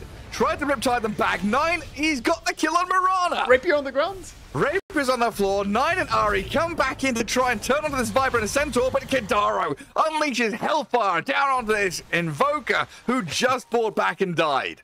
And Yayo says, that's my Rapier now. Mirana wanted it back, but not gonna get it as the Viper is now gonna be the new owner. Tiny has to BKB. Bosses the Bristleback in towards this Centaur again. The Torrent connected on Nande to save 23 Savage from the Mirana's damage, but now Nande just leaps in, straight back onto the Bristleback, nearly finishes him off, but he's got Glimmer Cape and the backup of the rest of his squad. Centaur blinks away. They save. Staff, the Giant Ring, so much mobility. Meanwhile, the melee racks is still standing. It's all about the heroes at this point. Invoker, 80 seconds without him. And that's got to be the melee now. See if they just want to hold on to their base. The tier force and the throne defend it at all costs, but how can you? The Viper's hitting hard. Damage, man. Universal with a poison attack. Does BKB. There's a Viper with a Rapier. No BKB now though. So maybe there's a chance to kill the Viper if he steps up again. I like the positioning of the Tine and the Centaur. Off to the right-hand side, kind of looking for that angle in onto the back lines. Brazil's doing a great job defending here. Not easy to defend, but also the HP pool on these dire heroes. 6.3k HP on the Tiny. He got the Apex. Centaur also 6k HP. Yeah. Absolutely massive. The Viper just says, screw it, I'm going for it. Oh, he's going for the... Oh, that's a risky move. He's been stunned up and killed. He's taking Nande and Kidaro trying to get the throne themselves. Bristleback is going to run for the Mirana. Glyph is up now for OG. The throne attempt looks like it's failed. Invoker alive in 15 seconds. 23 Savage, BKB wearing off. Nande and Mobe going for the throne. They're finishing it off, and they've got the job done. Dandelions, they've done it. Damn, whatever. They tied it out in the end there. Woo. what a game for OG. Game 1, 65 minutes. Eyeball. Fatal Bonds is the lane winner for sure. And he has a great hero to just spam the Shadow Word on in this game. He has his Morphling, one of the most efficient HP heroes in the game in terms of having just a ton of armor in the laning stage. So putting heal on him is really, really amazing. Allows him to stay on high agi as well. And Warlock has his Grimoire. Yeah, see a bit of a smoke around by OG here. Wow, this is a deep smoke around. They're going all the way around.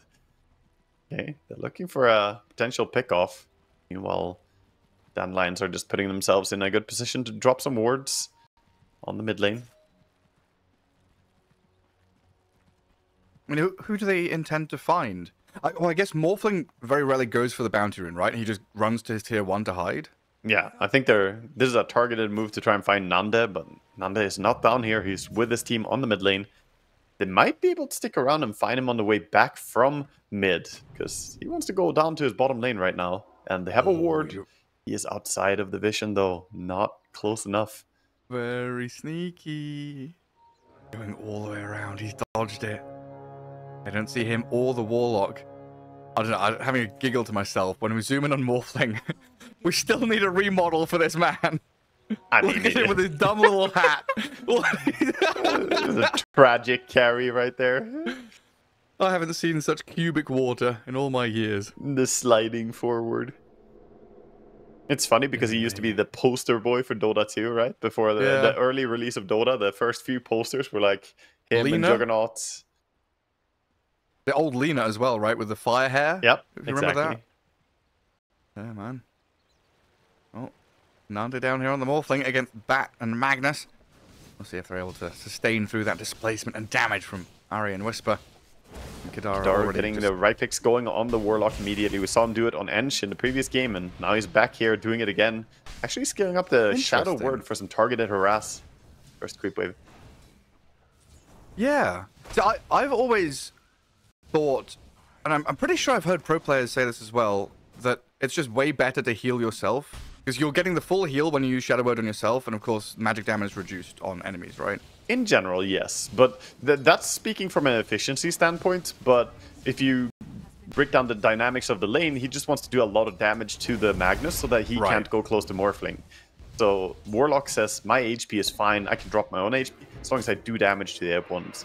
Oh, top lane. Doom is about to die to Seb and Savage. Yeah.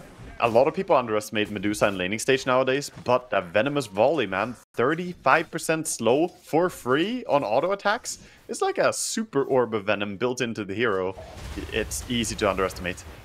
Yeah, it really is. Desire? Yeah, in trouble as well, maybe. He jukes the arrow, at least. The volley missed him. Got around and turned back to hit Seb a couple of times. Oh, nicely done by OG in that top lane. Interesting how we've seen the meta evolve into everyone going Infernal Blade level 1 on Doom. It used to be Devour, then was Scorched Earth, and now we're somehow on Infernal meta where Infernal level 1 is the play.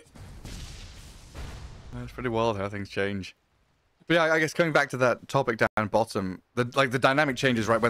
When you are 1v1 Warlock hitting Magnus, you can heal yourself and trade, but when the Batrider arrives and you want to do damage to Magnus, you can no longer do that, right? Exactly.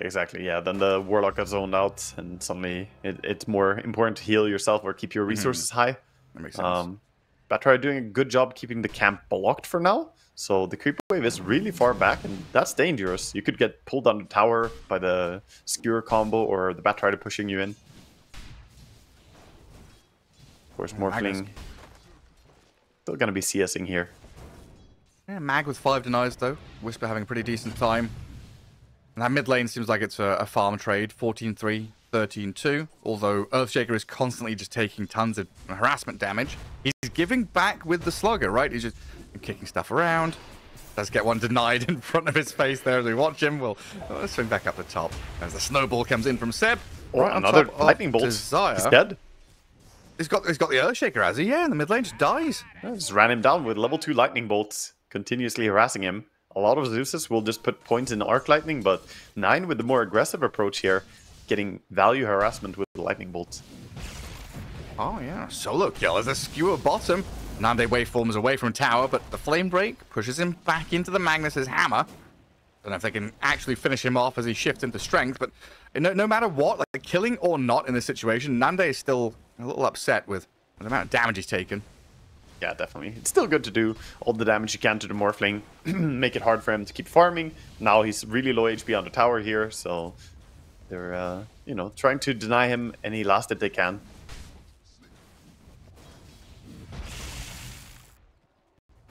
See some stacks being made by the Tusk for the Medusa. Already prepped the medium camp once. Setting up that she can go into the jungle.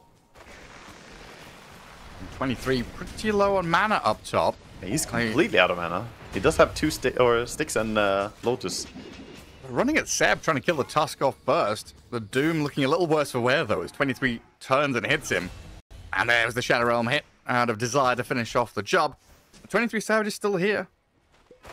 He's still fighting back. He's fighting back for now, but until you have mana boots, it is dangerous to stay in this lane for Medusa. Mid lane going pretty low HP here.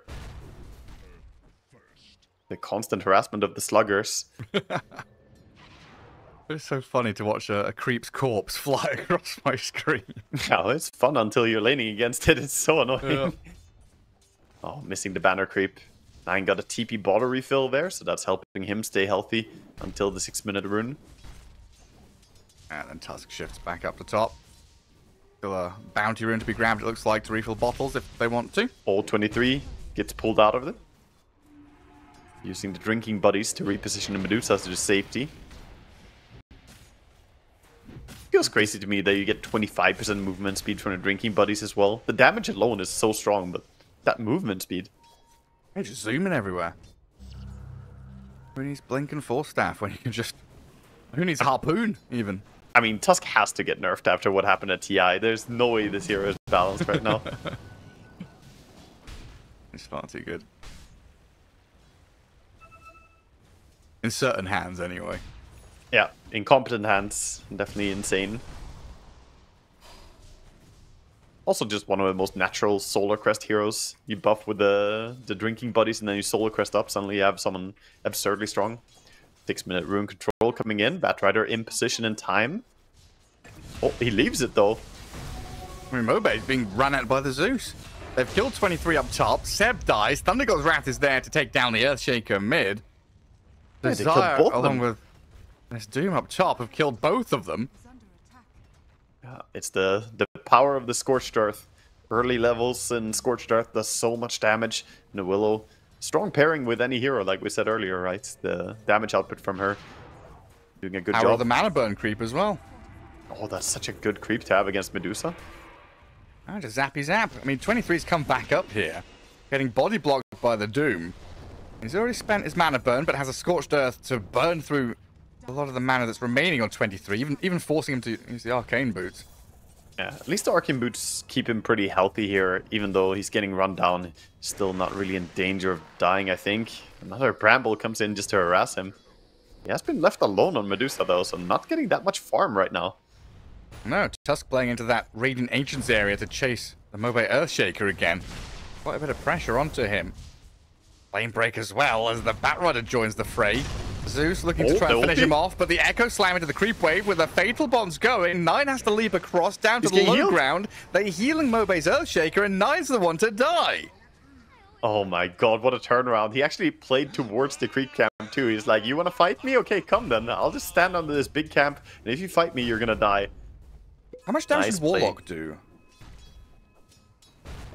Yeah. Not that much. So the Fatal Bonds came after the Echo Slam, right? Yeah, he wasn't there at the time. If they were Fatal Bonded, I don't think they would have chased him like that, but at least the Shaker damage on its own, you see how much he can do there, one single X-Slam. And on top of that, he farmed the camp. The value. You remember the times, right, of support Earthshaker, stacking a camp and going to farm it, because the games were so slow, you may as well just use your first and second Echo Slams on a jungle camp. Oh, yeah.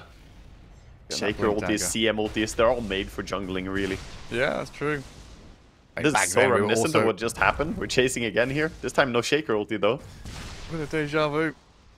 Nine can't finish the job this time, but he's put the Earthshaker in a spot where he's not too comfortable. Yeah, I mean, back then we were also buying TP scrolls and recipes to save up a bit of bank when we were dying. That's true. Good old times. Or buying recipes to just sell later for your Blink Dagger. Yeah, exactly. Yeah. Magnus actually doing really well in farm this game, by the way. 51 to 17. Morphling also really high in CS. Bottom is just a rich lane. Top lane now, the Warlock ulti drops. Yeah, Kadaro just launches it into Seb and Savage. 23 gonna turn around. Gets the root onto the Warlock. Doom is there for the Tusk kill. And it looks like Doom's actually going to turn around and switch targets over onto 23 Savage, knowing that the Tusk was dead. Medusa's going to heal back up a little bit with a mana pool and HP, but 9 with the Thunder God's Wrath has killed the Warlock to the north.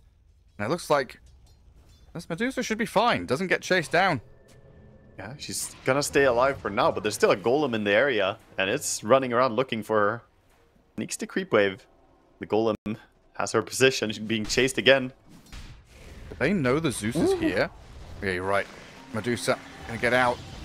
They're going on the Magnus bottom, though, as Nande with Desire gets on top of Whisper. Zeus came down here to try and look for a kill, but 9, after the D-ward, oh, that's slow. The leap away. Yeah, a heavenly jump. Super Mario jump, still such a good ability for Zeus. Gonna stay alive here and stay healthy, but meanwhile, top tower did crumble due to Medusa TPing out there. So the first Warlock ulti did result in a tower push. Also, they used the Warlock ulti with the Doom who had drums. It was a very nice play that they combo those two. Oh, fatal bonds. Oh, he had Echo Slam. Oh, that's unfortunate. Oh, maybe he could have turned quickly there. A little bit of a moment missed, but at least he will have his Blink Dagger soon, so that means he will have Echo Slam along with it. Only 300 gold to go for the Shaker.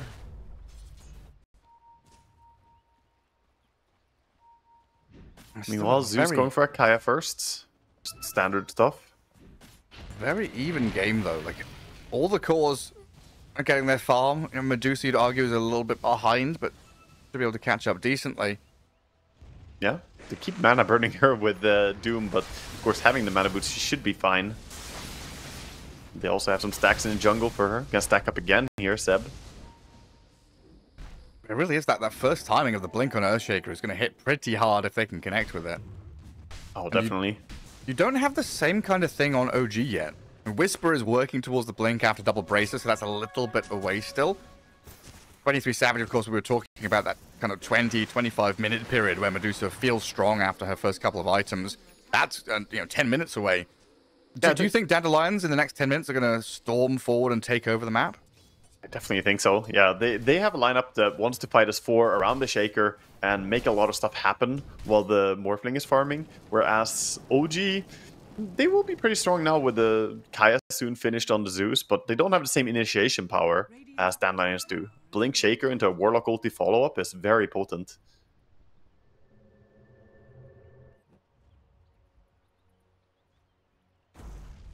Ari. Gonna sit there and build up stacks. Shaker ulti coming in for Zeus. They're running at him. Right on top of 9 with a chaotic offering, and the Zeus disappears. That was close. He almost got away. Shadow Realm gets him in the end. Doesn't get out of that one. And then quickly on this tier 1 tower. This is the thing about these Warlock ultis. Kidaru doing similar things to what he did last game, sending summons at the towers. This is the bigger summon than the Enchantress. He's got the wrong cosmetics though, sadly. Yeah, not the big Sultan. Is that the one you like? No, the Greevil one. The Greevil's the best one. Oh no, the ugly one. The Sultan one is badass.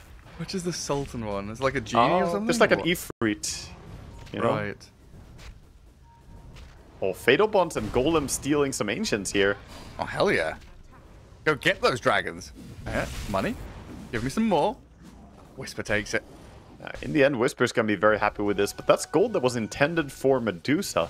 So you are shifting the gold away, at least from the Medusa. Still perhaps worth to contest the Ancients that way. It's just another one of those things that's like, it's unsettling for OG, right? It's messing up their game plan. They've got to react to it. Dandelions have done a very good job at really prodding OG and forcing them to make these errors. Mobe blinks into that mid wave. Well, Whisper has blinked into 2 heroes with an RP skewer back into Ari. They've got a stun on the Batrider, though, so they're struggling to latch onto this Earthshaker any further. They've not killed off anybody, and Ari is the one who gets turned on and killed. Now the Doom onto 9. The Zeus in trouble. Good Fisher connects on 2. The snowball right across onto the top of Seb as they chase forward, finishing off 3 heroes in a row, quickly dispatching with OG's move. Goddamn, Nande showing up with the Morphling, turning into Tusk, taking his snowball, using it to get across the fissure to the other side. Beautiful chase there. The stuns and the fear, the terrorize coming out from Willow barely stopped the Batrider from getting his lasso down on the Shaker. And because of that, everything faltered. Suddenly Shaker is chain stunning people, and the fight just turned around entirely. Even without Warlock ulti, they dominate that fight. That's utter perfection. Whisper sees that moment, he's like, oh, I've got a nice RP here, blink in, skewer into the middle of my team. No, not going to work out. This Dark Willow has escape mechanisms. This Earthshaker's pretty tanky, honestly, with no stat items. It's just like raw blink Earthshaker, and quickly moves into the bottom lane to use that blink on Whisper and Seb. Nande, Mobe, just pummeling down OG, and Seb, that bridge. I don't think that's the way to go. It's not the escape. You're just gonna die. It's the space creating move. He's just running. He's like, follow me. Don't push my tower. Meanwhile, top lane, we see a go over on the Doom. Yeah, but now they turn here as well. Mobe's just turning up everywhere. 23 and 9, desperately scrambling for a kill, any kill. They get the Earthshaker. That's more worthwhile. Nande's here as well. He's gonna show up and send them all back again. 9 looking for something. Doesn't find the Willow. She ran around. At least they get something there. Getting the kill and Shaker is huge for them. Otherwise, these fights are running away right now. Dandelions 7k gold ahead. And Warlock ulti ready. They still have tools to fight around. Cycling all these big ultis. I'm having fun while doing it. Yeah, Willow is working on upheaval. Bad spell in pro games. Yeah, upheaval is more of a later timing. For high ground push, it can be very good. You use it to give attack speed, it can be very nice. But overall, I would say that it's not the priority. Also, he did pop the Grimoire pretty early in this game, huh? I didn't see when he did, but... Oh, really? I assume that he popped the Grimoire pretty early to get his level 6 timing or something like that. Interesting, yeah, I assume so. Whatever, man. And there we go again. And I guess also Upheaval got nerfed for the Shadow Amulet nerf as well. And you're against Do you stop Zeus. talking when he uses my voice line because you hear my voice? Well, I do it out of respect, but... He's baiting you. That did catch me in the draft of this game, where you were talking and then you stopped talking, and then the voice line immediately kicked in, and I was like, wait, what's going on here? It's my added analysis to whatever I was saying. Well, it's just the first game of the day. Yeah, the draft doesn't matter. Oh, good pick on Ari. Bit of open space there up top. And Doom's gonna stoke up all the farm that's left. And also the important thing, right, is you have that space up top, which means you are a barricade protecting the Morphling who's in the pocket farming Ancients right now. Yeah, more like tier one mid and those 3 heroes top, nice defense. Exactly. Morph very difficult to reach right now and bring down. They do have good magic burst with the Zeus, but with the way they tuck him into the safe area, farming those Ancients, not that easy to get to him. And right now it is definitely Dandelions who have the bigger chunk of the map being controlled. They want to contest bottom even. They have a ward on the Tusk. Alright, into Tusk mode again. Ooh, they missed him. Not the best. Seb getting a bit of distance here to move back onto the Magnus, but now he's got to try and snowball, buy some time, and eventually he should be dying. It takes a while to bring him down though. A little bit. But gone nonetheless. They go back top, get the D ward on the cliff, and now Ari is the one chasing people. Sadly, he doesn't have his Blink Dagger just yet on the Batrider. And it's a double brace of Dark Willow as well. Infinite health. Yeah, 1400 HP on Willow. Not bad. Earthshaker going Brown Boots, Blink, Aghanim Scepter. Warlock's got himself the Pavis, so Solar Crest not that far away. This Doom is getting pretty freaking big now. Yeah, for sure. He's been farming a lot, getting a lot of Midas uses, having the pipe. He is joining his smoke and looking for a chance to get the Doom out. I didn't know that Dark Willow is technically the best Book of Shadows user in the game, you know? She has a reason to use it. Her innate works with it. Oh, does or it? Or it should. Because whenever she becomes untargetable, she gains HP regen and mana regen. So it's not just Shadow Realm, it's anything that makes her untargetable. Like Astral Imprisonment? I don't know if that makes her untargetable, if she's just not there. I'm not sure how the mechanics work. You know, specifically Book Shadows makes you untargetable. Right. It's very odd. Dota is a weird game, so maybe Astral Imprisonment works, maybe not. I'm not sure. We need to find some way to get Dark Willow to have phase shift. I like, you know, due to that innate, I actually like drum boots on Willow quite a bit. If you have that, you regen so much HP in a single Shadow Realm. That's pretty wild. Surprising amount of HP you get back. And a free 20-minute Roshan. Not often we see these. Yeah, Dandelions just feeling themselves. And Dandelions did the same thing last game. They just find these opportunities to take early Rosh. But just before he swings through the Twin Gate, and then they come back and defend their objectives as well. So Doom TP's mid, Earthshaker's lurking, Morphling has TP'd bottom tier 2. Shaker was spotted. They jump him. They're gonna try and get him. The Warlock's lassoed, but he drops the rock onto 2 of them, and the Morphlings arrive with the fatal bonds. The damage from Nande with Kidaro's bonds on them. OG didn't stand a chance. The fight ended as quick as it started. The double eye shot there, a little igloo for them as the Batrider has been caught by the Shaker. Echo Slam, just for good measure, down you go. No mercy. He had the Arcane Rune. If he didn't have it, maybe he won't just use the Shaker ulti like that, but he doesn't waste any time. Get that kill as well. 4 kills for nothing. Don't even drop the Aegis. OG just getting demolished here in this early game in game 2. 20-6, 8k lead. It's getting out of hand. Yeah, they just can't hold a candle to them. The Warlock is doing so much, by the way. If we said Kidaro was bullying the previous game with Enchantress, I think he's doing even more this game. Every single time they drops the Golem, it's just results are happening. They're getting towers, they're getting kills. Surprised they grabbed Warlock and didn't manage to burst him, though. The lasso into nothing, kind of? Yeah, it's just a very, very disparate attempt from OG. Like, it seems like Ari was in a good position, in the right place at the right time. Seb was like near him, but none of the cores were really ready or willing. Maybe is the right way to look at it. None of them felt strong enough to go in and actually fight properly. Whereas you look at Nande right now, he's sitting on a tier 2, just hitting it in front of a Medusa and a Zeus.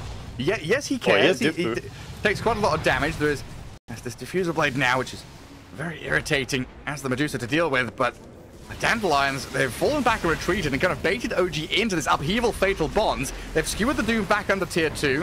Where's the damage from Dandelions? Is it coming to save the Doom? 5 seconds on the Shaker ulti. 23 Savage. There's no mana left on this Medusa, so they'll jump in. 23's in trouble. 3-man Echo Slam. Down they go. I mean, honestly, OG might just call it now. Yeah, I don't know. I don't even know if Whisper's gonna survive this. The Shaker could keep chasing here into the base even. He's going for it. Oh, he's fine. Good blink. That Bramble probably would have connected. They're gonna steal the Tormentor. Full control of the map right now. These fights are just absolutely not working out. Getting baited on Tusk there into getting rolled away by the Morphling just waveforming back. This game wasn't easy to begin with. And now you've got Morphling, Aegis, level 17, Diffusal Blade you called in that last fight, which makes not just the Medusa, but the Zeus's life hell. Zeus is getting waveformed upon by a Morphling while being fatal bonded to like 3 heroes and a creep wave. I mean, Nande is enormous as well. He is so farmed. He got the Eagle song already, so he almost has to disperse her. That's a very, very early timing. And at that point, he can really chase you down. Use aggressive diffusal and speed up himself. He can even dispel the sticky napalms, anything like that. Yeah, this game is not getting easier. And Medusa also, she has some damage. She has Manta Diffu, but she doesn't have enough to get through the Crimson Guard right now. So the Crimson Guard is doing a lot of valuable blocking from the Doom. Even when he got pulled in under tower like that, I expected that fight to be really awful. He did die, but the rest of his team was not being focused. Yeah, I was kind of expecting it to be Doom dies and everyone else runs away. Yeah. But they were like, stick out for their boy. Yeah. Come back, get a Tormentor of their own. Both supports get their shard now. Shard over on the Willow. She does have the Thorny Thicket as well. So now we have a bunch of bramble mazes everywhere.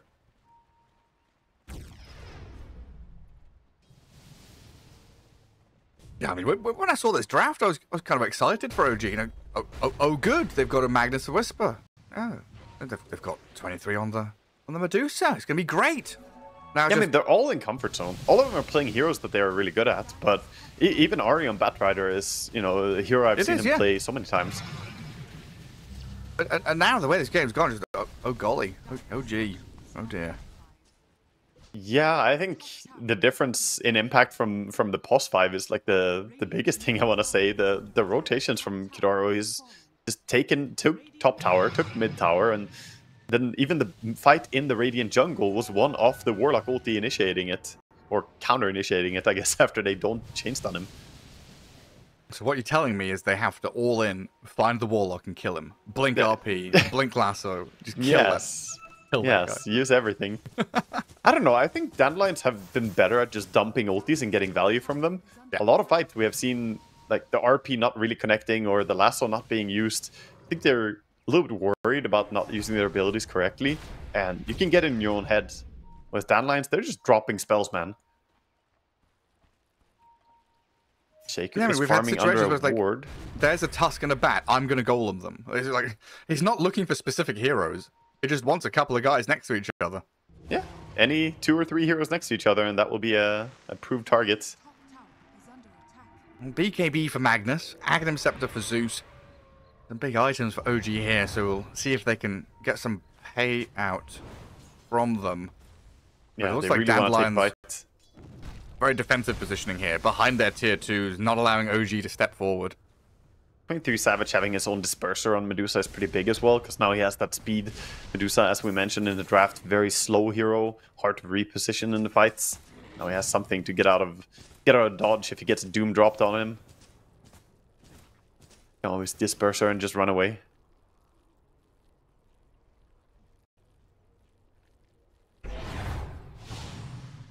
Game has stabilized to a little bit more of a farming trend right now, as Shaker just wants to complete his BKB, I think. He is farming under a ward bottom. And they get him before he leaves, though. Goes in. What do you mean, leaves? Never mind. Yeah, I thought he would get out of there since he's completely alone. He gets Zeus ulti. Oh, the RP. I found the Earthshaker. Go on, Whisper. Scurrying back onto the bridge in between them, but he echo slams. That's not enough space for him. Down you go. Hops away. Whisper even BKBs for that as well. Yeah, he was definitely playing with fire. Very aggressive move to go into that area when he doesn't see anyone on mid or top, and top is pushing that far. But they get a big kill, get a nice little chunk of gold here for OG to work themselves back into the game. Now Terrorize, good dodge by 23, and then Nimbus comes into play to cancel that Shadow Realm TP. So yeah, good sequence there from OG to get a couple of kills. These are costly deaths, and that gives Ari a chance to perhaps chase for more. He has his lasso ready. And OG blinking in. They've been pretty quiet in these qualifiers, but looks like they're starting to make a bit of noise now with Ari stepping forward, but doesn't have the vision, doesn't have the teammates behind him either. I see them on mid lane though. They have a deep ward here. They could keep fighting if they want to. Willow is dead. Pretty important. Doom. Let's see if they can actually go now. I've got to back up. Important passage of play as well for this next Roshan. Fast spawn in 15 seconds. Dandelions want it to kind of finish the game, go high ground, and OG would love to have a fight around that Roche pit with the big ultis they've got. Yeah, I think they're just going to get some tier 3 neutral items here in the jungle and then head over to take a Roche area again. We see OG just accepting that they have the bottom part of the map, but that's not where Roche is going to be. The Paladin sword. Getting some farm. Yeah, Paladin definitely insane on Morphling. Any bit of lifesteal addition. He has Vladimir's and the Paladin sword now, so he can heal up quite quickly. 30 seconds for the Roche. They would love for it to spawn right now, but not as fast spawn as in first game. Not quite. It's not a 7-second Roshan, no. Yeah, not the immediate. The undercooked. Magnus has the Defiant Shell. Always a nice item on him. Bit of armor, tons of stats. Yeah, that's good. Closing in on Aghanim Scepter. Medusa nearly at Skadi as well, so OG starting to reach that next tier of items that could make them that a little bit tankier, withstand some of these big ultis that are being thrown their way. Do they have any dispels on OG yet for the bond, though? Yeah, they can dispel with the disperser. Right.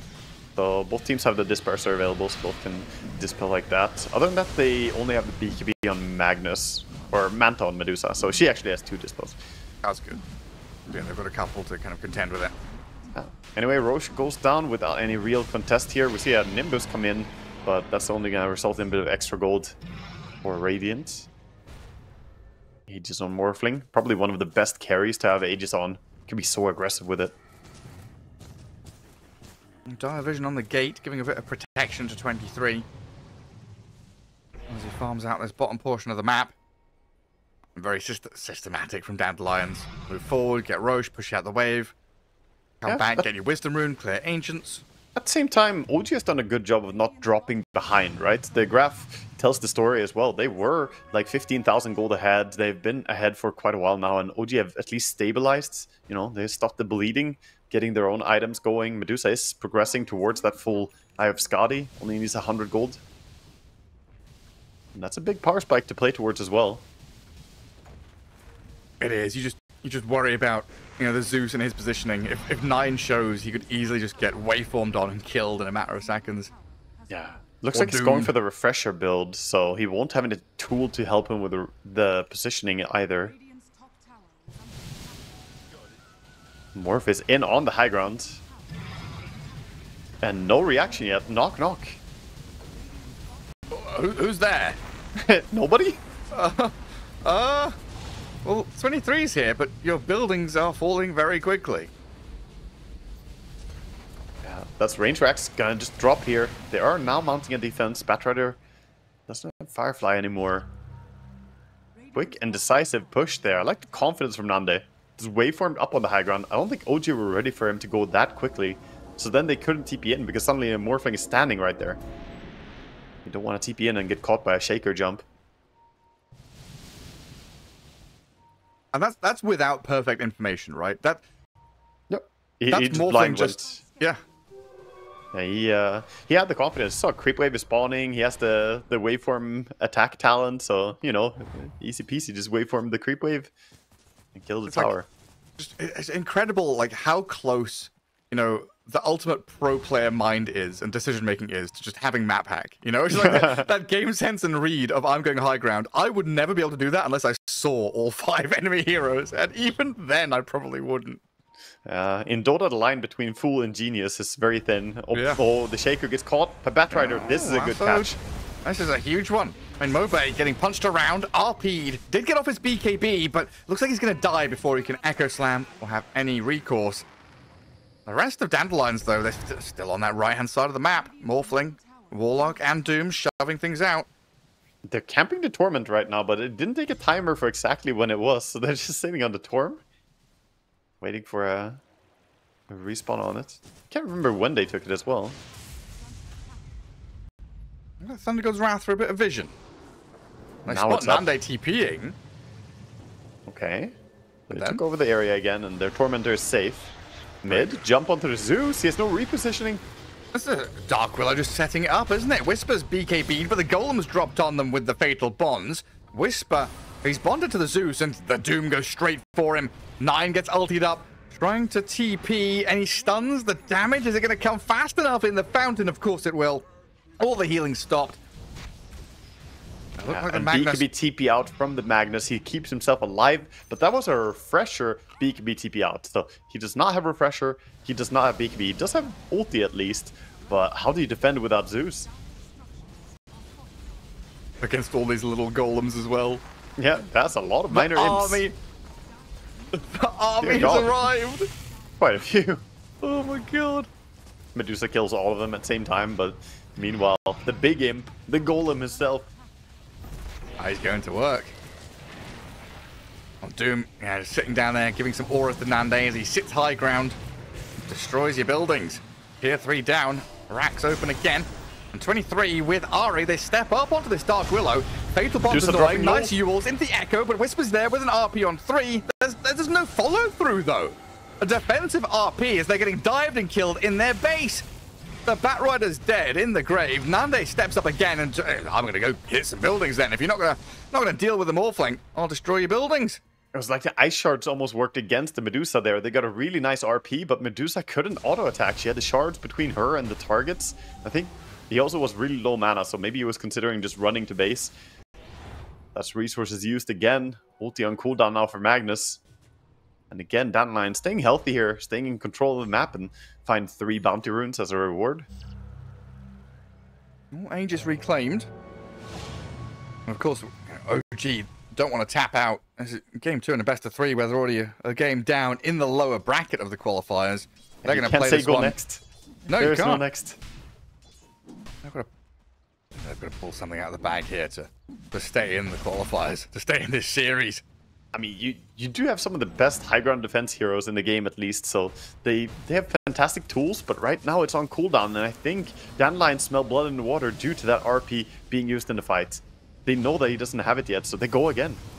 Yep, 20 seconds for the Warlock ulti. They have the Doom ready as well, and he'll just throw it straight onto the Medusa. Fisher being annoying to Seb there and holding him back as they fatal bond up, I think 3 of them. The Doom's still on to the Medusa, and they're going to skewer the Doom, the hero, into the fountain. They've killed him off, but your buildings have fallen. Kidara left to his own devices, snowballed and slain.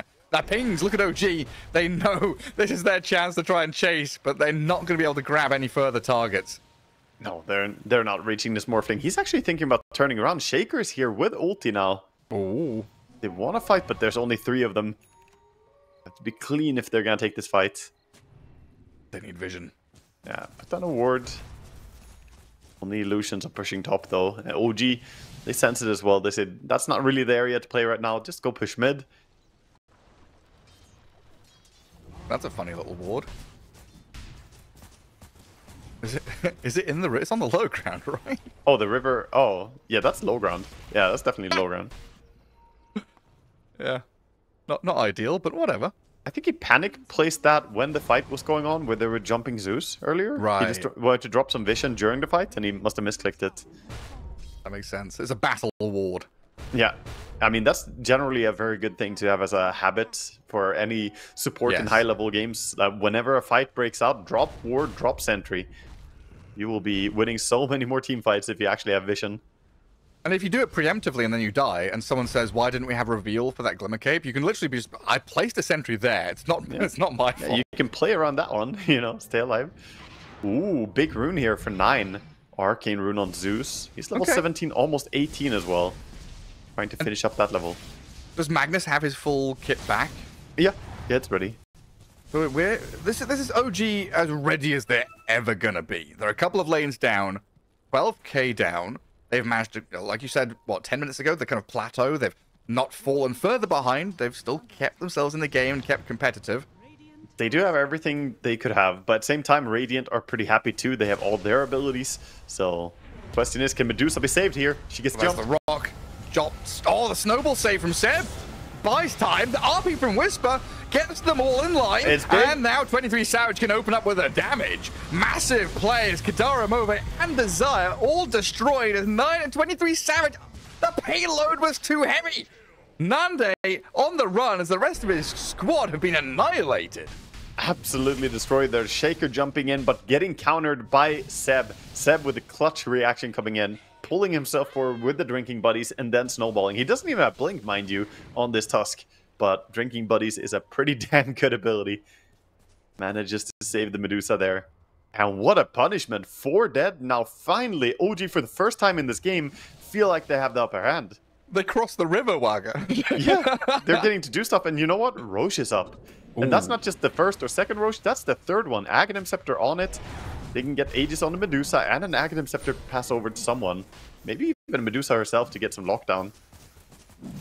How quickly a game can change. Actually, slowly building. Imagine if you get Aghanims to Tusk here and give him Blink Dagger as well.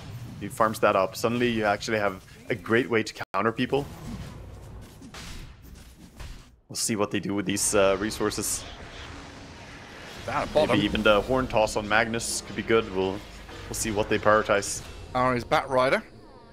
Caught out Desire and Nande both there. And they're even TPing people to, I don't know, think about going through the Twin Gate? They're all gathering up.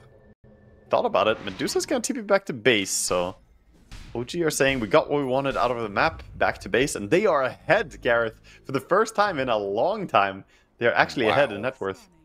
I mean, that was what? That was a 12k lead most recently when they tried to push high ground. Yeah. And then they lost everything going on to Medusa there. Deary me. Well, we're back to... we had a bit of an oh golly gosh moment, now we're back to oh great again for OG. Yeah. Whisper's RP there, of course, like cherry on top of that snowball save from Seb. But that's like step one, right? You've held on. You're grasping at the straws. You've defended your base. You've got a good team fight. Then you got the Roshan. Then you got Aegis.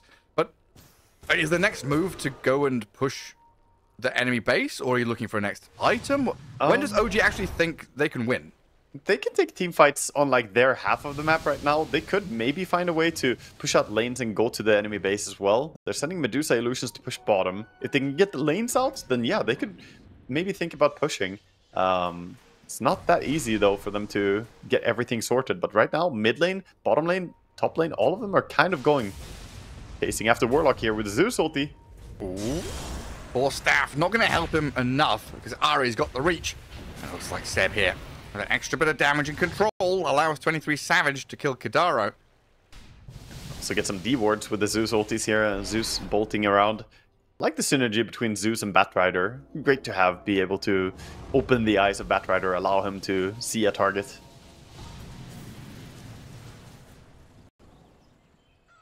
Now, looking for more. The smoke on this Ninja Gear Magnus. On the hunt. Doesn't really want to RP a Willow, though. Ideally, you would see a Doom or a Morphling. He would jump immediately. It's a Medusa on your doorstep, hitting you tier 3. It looks like Nande dealt. They're going for the Mega Split push bottom. Zeus TP'd back to defend. He has his own Ninja Gear, so also not showing. OG have to react to this. When Mobe has been caught out here with the Nimbus, he's been forced to BKB, and Whisper... He's trying to RP and right-click him down. He's got the final shockwave to find the kill. Meanwhile, back Medusa. In the mid lane, they've gone on the Medusa. You're right, with a golem drop, TP from Morphling. They see Seb on the high ground and Ari there as well. So Nande tries to go for the supports while this 23 Savage Medusa kills the golem and turns onto the Warlock and Willow with a crit out of 23 Savage. He's got them both taken down. Lasso there on the Morphling as well. The Skadi doesn't allow him to heal back up. They're all dead. Oh my god, they've actually... Have they done it here? Shaker still has ulti when he respawns here, if he buys back. But this is so costly. Everybody? Yeah, Look I think at 23. So. He just... I'm walking at your tier 4 towers. What are you going to do? Does Aegis 2 minutes on the Aegis. He has plenty of time here to push. Magnus sitting behind. You've got to buy back. You've got to go and take this fight. Yeah, they do, but RP is ready on Magnus. He's ready to react here. Oh, Nande doesn't even get the first kill immediately. A little risky there, but first life of Medusa down. Zeus isn't here. They've gone for the RP straight on the Willow, so they blow up Desire and force the Earthshaker buyback. And 23 Savage still moving towards the throne and thinking about it. Going on the backline, Nande. He's trying to get in there, and so is Mobe. Onto the Medusa with the Doom and the stuns. Tanky target. Style out. 23 Savage, the tanky Medusa stands her ground, kills off another 3. OG have done it. What a comeback. I thought this game was over so many times, but OG never failed to surprise.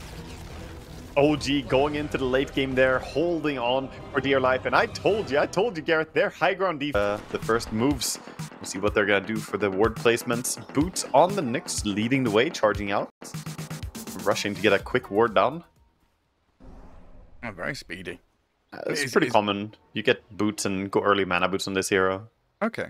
So he's not buying them and then like selling them or anything. He's keeping them. He could be doing the buy and sell, but I don't think we're gonna see that now. The window is already gone for it now. Yeah, I'll keep on. Keep hold of them. I cannot take my eyes off this Visage Marcy lane. Like the creeps haven't even spawned yet, and I'm already ready for the toxicity. Oh yeah, they have great damage and repeatable damage. Just off cooldown, you cycle it. We see a late smoke here coming out. Dandelions. Doing the bread stack smoke. Yeah. Ready to wrap around. So they put a dire ward up in their top jungle. Mm-hmm. Who's that looking for? Is that looking for the Nyx moving? Yeah, I think they're keeping track of where Nyx is mana burning stuff, because he's going to be running into jungle and mana burning creeps a lot. That's generally something Nyx does repeatedly. And they did see him place a ward now as well, so they had and they've got a catch on 23 Savage. Windrun level 1, still slowed down and being burnt down by the heal of Warlock into a soul assumption from Visage. And Seb tried to take the bounty rune, but he's not going to get it as well. He's going to be fine here, of course, as they don't have a way to slow him down or catch him, really. But that's not a good thing. You start with Windrun and you die. Not really what you want to have happen for your Wind Ranger. Power Shot is so important in lane to fight back against the damage output as well. And how important to get this Visage Marcy lane off to a good start as well. You know, we know how powerful they can be, and now with a bit of extra oomph, a bit of experience, a bit of gold, and that Wind Ranger dying with Windrun level 1. He actually gets a full set of tangles extra from the facet as well. He gets 105 extra gold for the nuke that he did there. I think he got him with the soul assumption. They call the death toll. Yeah, the bounty hunter effect. We see shenanigans being done on top lane. Ari is saying goodbye to this creep wave. He's just pulling it. The boots running quickly. Kidara does have a creep wave, or creep camp spawn in a small camp at least, but not happy with the creeps leaving him like this. Whisper, fake denying the melee creep. Nando didn't fall for it. Now does have a pretty juicy wave under his tower. 23 Savage, just a soul assumption down to half HP. Theb, a lot on his plate here to keep these two heroes away. Yeah, Mobe off to a good start on mid lane as well on the Tiny, 6-3 in last hits. We should see this lane start out a little bit tough for Invoker, but over time he should be taking over, as Invoker is just so hard to sustain against for any melee hero. Yeah, super, super challenging. And is this a lane that we play into? Like, does Invoker and Tiny call for reinforcements, or are they the ones that want to step out into side lanes? I think they're just gonna hold their own here for a while. Probably not gonna leave the lane until minute 6 or something. Yeah. Get a haste rune on Tiny. Yeah. Something like that. Invoker might stay even longer. Generally, we see them keep farming until they have the Mage Slayer. Not very early gank heavy, not like when Urn was the meta. Now, very much a laning hero than a roaming or rotating one. Water runes up as well. I mean, there was a time when Invoker would just pop a Forge Spirit to deny the runes. Now he's actually going to get them. Yep.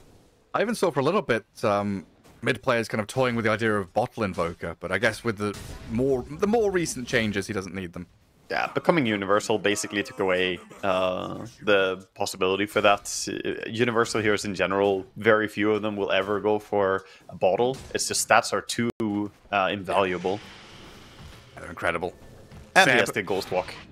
Theb's TP gets him home. This leaves 23 Savage alone down here.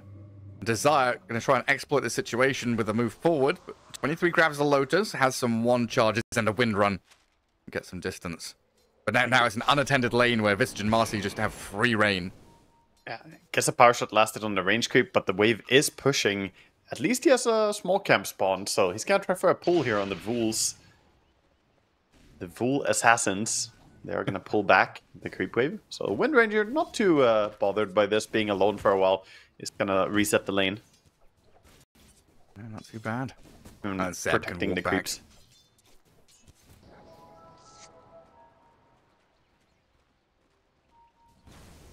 Visage just eyeing things up from the shadows. 4 minutes is a little bit away, so Mobe's made an early move for the water rune. 9 dragging a wave along with him. Pretty much a double die wave there for him. Not a fun time to go for the runes like this on Tiny, because your creeps are dying meanwhile, so he's missing a lot of last hits here. He is doing great overall, 18-5, but Invoker has more creeps to kill. They're coming on the tower soon. How's that top lane going? Absolutely fantastic for the Dragon Knights. Nyx is repeatedly going for these shenanigan moves because they don't feel like they can lane into the Warlock Dragon Knight. Warlock does a good job stopping the shenanigans there. Pulls the attack of the Wolves towards the creep pool. Mars now trying to come in and pull the creeps away from the creep camp. He's actually kidnapping them out of it. Get over here. Yeah, he's done it. He's got the creeps with him. He's coming with me. Yeah, I guess getting something out of that lane, which was starting to look a little bit sad.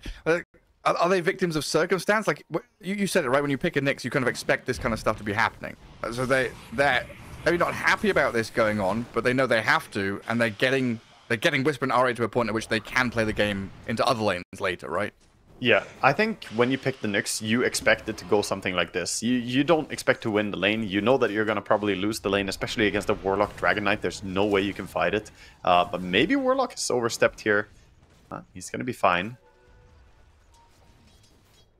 But it's the cost of picking the hero. Bottom, attempt catch on Wind Ranger, but got away with the Wind Run far enough. The Whirlwind Woman. Yeah, the Whirlwind girl. She shoots. He scores. She does. Well, double Radiant Obs wards now. I mean, that first one was spotted. Actually, was never dewarded though, despite them spotting it. Yeah, and there's even a sentry up in that camp as well. From the Radiant to unblock it, looks like. So Ari's come in here and done a very good job. Yeah. Nice move now towards mid. The Tiny doesn't have a way out of this, I think. No, doesn't look like it. An avalanche. It holds them back for a second. Warlock's arriving, but Seb making damn sure now he can get that kill. And a haste rune for Ari as well. Yeah, that's some good stuff for him right there. And nice rotation towards the mid lane, realizing that, you know, Invoker is super strong in lane. You can find kills around him. And if you can't make stuff happen top anyway as Nyx, better get useful somewhere else on the map. Dragon Knight is basically playing PvE Dota here, just hitting creeps. Having a great old time though. He's spoken to a man with a yellow exclamation mark above his head that said, collect 20 boar skins, and he's just going for it. 23 Savage, unfortunately, though, hasn't been given a quest. He is just dying in enemy territory. Mobe's first real move, claiming the kill, and again, this Visage is off the ground. Those kills are worth so much, man. 175 bonus gold per kill for the Visage like that. That is a lot. Again, he did last hit him with the Soul Assumption, so gets that bonus. It makes a difference, man. He's sending out some extra resources. Already has the Mana Boots, Bracer, going for Vanguard next. We're going to expect an early Crimson Guard here coming out of the Visage. Huh. I was wondering why the Marcy TP'd from that kill on Wind Ranger, like by that sentry we can see. He TP'd back to his tier 1. I was like, why is he doing that? He went to get the Wisdom Rune, and he wanted that additional bit of speed in case Ari's Nyx was like lurking around. Yeah. They do not want to have it stolen. Just making sure. The Wisdom Rune is so important. If you lose your Wisdom Runes, it makes it hard to play as a support. Especially Marcy, who relies so much on the ulti. And I guess the same is true for Warlock. I'm going to keep an eye on Warlock, by the way. He has not popped the Grimoire yet. He is level 5, so he could get to the point where he wants to use it just to get level 6. I'll have to keep an eye on the man. I mean, that has to be one of the most important timings. Yeah, right now he could at any time get level 6. So he's going to do it mid now, I think. Yeah, they jump onto the Invoker. Quick dispose back into the Golem, dropped on him with a Fatal Bonds across 9 and Ari, but Whisper's here with a Spear and Arena to blow up the Marcy. So Desire's dead and 9 survived. That's a great reaction by OG to stay alive and might even kill the Golem here, chasing after it. The Banishment. Gadaro not able to save Mobe here as Whisper spears him back in towards Ari. And 9, well, he's on the high ground and he sees the Tiny. He's been pushed back up there as well. And Nyx is gonna live, does not... Oh, he barely ticks down. Last tick there from the Shadow Word. Level 3 Shadow Word. Actually does do a lot of damage. He gets got. And Kadar now getting flicked. Invoker showing his prowess in the early game here. Probably the strongest man on the field. Not the most farm, but he is really, really quite strong in these early engagements. Dragon Knight, meanwhile. Actually, Invoker did pull ahead in net worth even to the Dragon Knight after that fight. Yeah, gets involved. I mean, DK's going to stack and farm out some camps.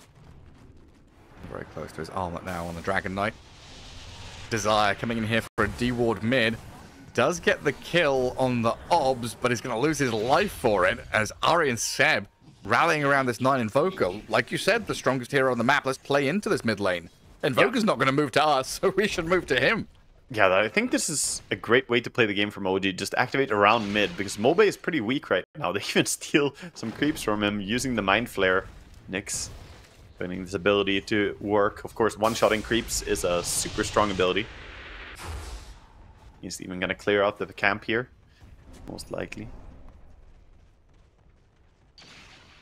And a much slower one here for Mobe's Tiny. Yeah, for Phase sure. boots come soon, but then he's got like raindrops queued. The blink dagger is going to be quite delayed the way he's being run at. Yeah, Nyx is just on him all the time. He wants a power rune right now. His friends are coming in though. Visage is here. Oh, this is a big one from the Visage. Right onto 9. Take him down with Desire. Looks like Ari's going to run back behind his tier 1. Yeah, they're pinging the tower. Catapult wave is coming in. Want to make a play with it. Mars coming in with the arena available. And he's going to set himself up to defend the tower, it looks like. Yeah, I think the spam here from Power Shot and Spears will defend the tower successfully. Nyx, he's scuttling in.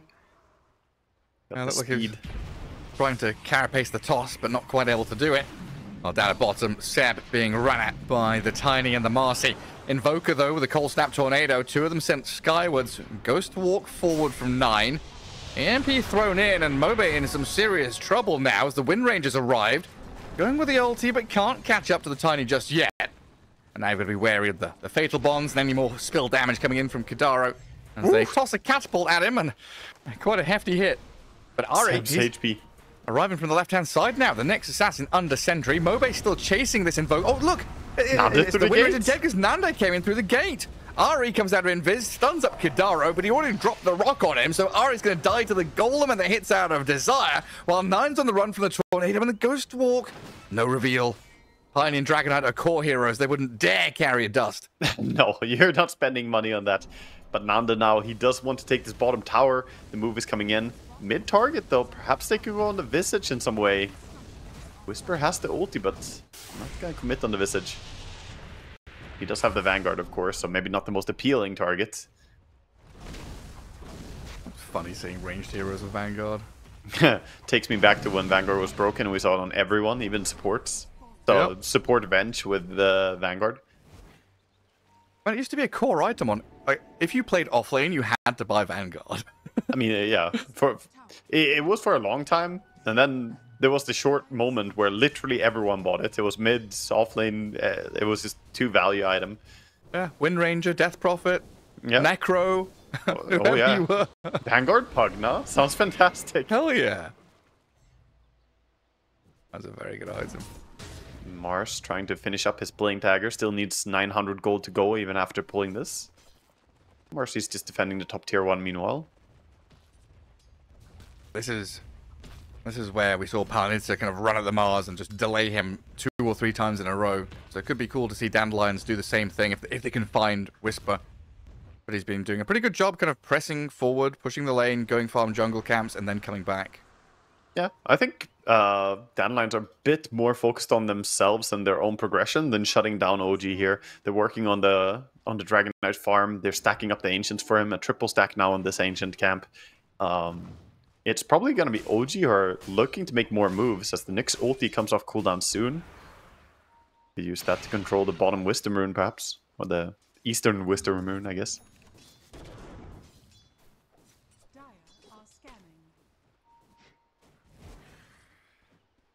Dagon on the next assassin. Well, he's not got it yet, but he's getting there. His dreams. You had me excited there. I thought he already had it, but not quite that farmed. Should have said coming. It's on its way. If you look at the carries, though, actually, first look at Nyx here getting chased by the Marcy coming in. She has the dust, but Vendetta is hard to stop. Just gets super speed. Ooh, the Wisdom Rune. Ari's going for it, and so is Desire. Yeah, they know Nyx wants to make this play, so they're coming over. Nyx respects it. I was gonna say, look at the carries and look at the difference in farm right now. Dragonite is almost 4,000 gold ahead of the Wind Ranger. That's absurd. And Whisper up top, he's used this arena. Try and catch Mobe here, dodges the spear. Wind Ranger's going to come in and try and get some of that net worth going. But with the Visage there as a bodyguard, even 3v2, they're too afraid to move forward. At least they did kill mid. Kidaru found a DD rune and brought down... Or, sorry, 9 found a DD rune and brought down Kidaru. This Witchblade on Invoker. A little bit more kill threat than a Mage Slayer build. Goes pretty aggressive. The Kobold. The Kobold is prospecting. Oh, is he? The money. No, he's not. He's dead. Sinks into the ground. Yeah, that's where all the gold is. Prospect down there. He's just going. He yearns for the mines, Garrett. He does. That's why he was running north, wasn't it? Yeah, he's trying to get up there. Mighty mines. Oh. Ari being a bit of a pest. Jump forward, toss forward. But the hasted Nyx cannot be caught. And now a tornado off the mark. Doesn't catch the tiny. As 9 moved into this dark jungle, just trying to find somebody. This is all smokes and mirrors, though. The Dragon Knight is farming so much during this. He has a BKB, for God's sake. That is so early. 15 minutes. Armed BKB at 15 is an absurd timing to hit. Yeah, this man is huge right now. Question is, what can he do with it? And how much can he, like, activate right now? He's queuing up a Sanchiasha here, so he's respecting the chain stun. Almost would like to see him go more for the raw damage build that we've seen some players do. Into Daedalus? Yeah, it has been very popular both on Wind and on Luna and on DK lately to just go straight damage, and it's working out really well when I see it. I can understand the S and Y, but I think if he went Daedalus, he would just cut people in half. Yeah, 2 hit the Nyx. Well, Ari spotted under the sentry ward. Good time, you got a bit of an early warning there. This is, yes, been Dragon Knight farming, but it's also been Mars getting a lot of space to get into his Blink Dagger. The Invoker with that Witchblade, of course, scaling and getting bigger as well. And now, Dragon Knight, yes, he's got his BKB, but we're also waiting for OG to kind of get into their second round of items, like this Invoker with a greedier Witchblade Dragonlance build. Mars wants a BKB of his own. So a bit of a waiting period for OG now, whereas Dandelions ready to go. Yeah, Dandelions, you can see the intention. They want to go, they have the Crimson Guard, they have the BKB. I think they are ready to take a 5v5 engagement. They're going to get smoke revealed here by the Nyx, who immediately spike Carapaces, pops the Vendetta and runs away. And that's the thing, even if you dust him, he does immediately get hasted. He didn't even get hit by dust there, but even if the dust connects, he's hasted, so he's not getting slowed down. He just runs away. Well, the TP's top, but Whisper blinks away from there as well.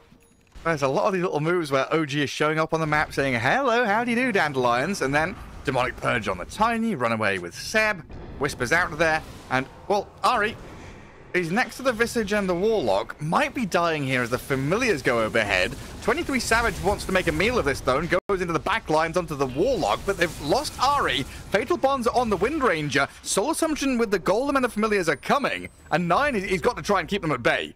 Mobe is blinking forward aggressively and looking for the target. 9 has Ghost War. He's under a sentry. No dust on the Visage again.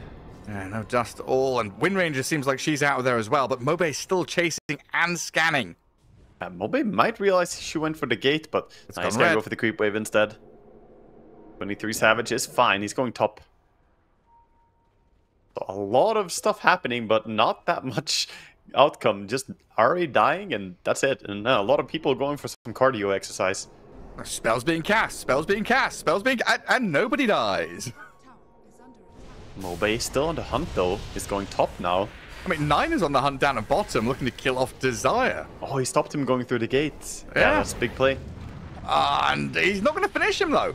And 9 actually might be the one who's dying here. Desire, with the dispose and the rebound, they get the kill. Does lose his life in the end, but well worth it. Yeah, he does get the last hit on Marcy, but he doesn't get experience for it since he's already dead himself. So still a great trade there for Dandelions, and this sets them up to push bottom. Meanwhile, all of OG are just playing the top area right now. I don't think they can really pressure a tower in the same way. The Dragon Knights just laying into a tower already. Going for an Orchid build, I like that choice. Instead of the SNY, he did go more aggressive. This is a great Orchid game. So many good heroes to silence, and he can eventually turn it into a Bloodthorn and get some True Strike against the Wind Rangers as well. And it comes back to that point we were making earlier, right? Where OG's in that waiting period pre-BKBs, and they're not going directly into them. The Mars looks like he is, but the Wind Ranger and Invoker are going to have very late BKBs. So this Orchid's going to get tremendous value. It should, yeah. It really should. It is worth mentioning that the Radiant supports are doing pretty damn well, though. They're pretty rich, actually. SD has himself the full Solar Crest, and I believe that he's sitting at 5k gold. And Nyx has his Dagon, so he can look for those solo kills. But the course, that's where the difference is. This is one big dragon. He is a serious problem. They're going to EMP Tornado and impale him. It's a little bit annoying. Spear him back. That's dangerous now as Nande gets assassinated. OG come in, destroy him. Thinking about chasing onto more as they killed off Kidara, and Mobe is left stranded. The Tiny in serious danger here. OG, 2 massive core kills, defend their tier 2 tower. That was such a nice setup, just slowly and controlled. They didn't overlap their stunts at all. They perfectly tornadoed into Nyx, into then Mars patiently, landing a Spear Arena combo. And they don't have that great save supports. I think Golem was still on cooldown for a little bit for Warlock there, so he couldn't save the Dragon Knight from being comboed to death. Was the death summary not working for you? That button never freaking works, does it? For the observer. Yeah. I know 23 Savage is going straight into BKB. He's bought the Ogre Axe. I saw his quick buy and I was like, oh, he's buying Gleipnir. He's going to go BKB later, but yeah. His quick buy has the Gleipnir still, but he did buy the Ogre, so yeah, I think he's going for the BKB. Sometimes that's what you do. I like it. Spectator. Yeah, get screwed over, Spectator. I can open it. It works just fine for me. I can't. I can send you a screenshot, Mr. Patrick. I can't open any of them. The game just refuses. No death summaries for me. Or the Observer. Yeah. Very upsetting. But yeah, it would be cool to see the death summary, to watch that. The comment you made, right? No overlapping stuns, where it was EMP Tornado into the Earth Spike. They lined it up. Yeah, it wasn't a full like chain stun non-stop, but it was clean enough. I think he didn't insta BKB after Nyx stun, and he had a little bit of a window where he could have done it. But he didn't expect the Mars to go in and catch him like that. So in the end, clean execution still from OG. And turned the tide a lot there. That was, you know, the biggest momentum that Dandelion had was the fact that this Dragon Knight was so extremely strong. They took the bottom tier 2, they wanted to take the mid tier 2, but now losing 3 heroes, their mid and their carry. What was that death summary with nothing on it? The Warlock's one was just empty. He died to a gentle breeze. It was windy that day. It doesn't have the weather report included. That's what we're missing. It just snapped into a coma. It falls on the floor. He's out of it. Oh, wow. Oh, there we go. Congrats. 300th attempt. If at once you fail, try 300 times more. Maybe. But yeah, like a pivotal moment there, right? For OG's morale, momentum. To come out of that laning stage, not super behind, with a pretty tough spot to be in. You know, Ari did a great job manipulating the wave, giving Whisper a good game. Now, Whisper has had, what, 4 arenas in a row where he has done damage, serious damage to Dandelions. Yep. And it looks like the Dandelions getting ready to go Roshan. Oh, look at Seb, though. So sneaky. He's sitting here. He's actually going to leave and go for the Wisdom. He's just going north. Yeah, right. Nobody expects him to be in that area. They did have an observer over on the gate, so I think they're well aware that Roche is being taken. They just don't want to contest it right now. They don't think they can. So they get a trade. They farm a lot. Meanwhile, they're even looking for Mobe on mid. If they can get a pickup here, Nyx is nearby. Hello. Straight in there. Sunstrike on top as well to give 9 the kill. Yeah. Not holding back, popping everything, even the arena. Maybe a bit overkill, but better to get the kill than to risk it. And the power shot to start it as well, to make sure there's no like blink away or anything. Yeah. Yeah, that was a great setup. That's when Nyx knew, okay, he can't blink, I'm just gonna go in. Well, it does mean that they have to give the Roshan and that Aegis over to the Dragon Knight. So Dandelions, they've got a pretty strong period of 5 minutes or so here. Yeah, go for Tormentor, go back, get themselves that shard. They also did already buy shard on the Visage, by the way. He didn't go straight for the Shivas or more items. He purchased a shard for himself, so he has the way to save himself and reset. A little bit surprising to me they bought it that early, because usually cores wait a little bit longer to try and get it, as those big Shivas, you know, Greaves or whatever timings are very... they're time constrained, right? Those items.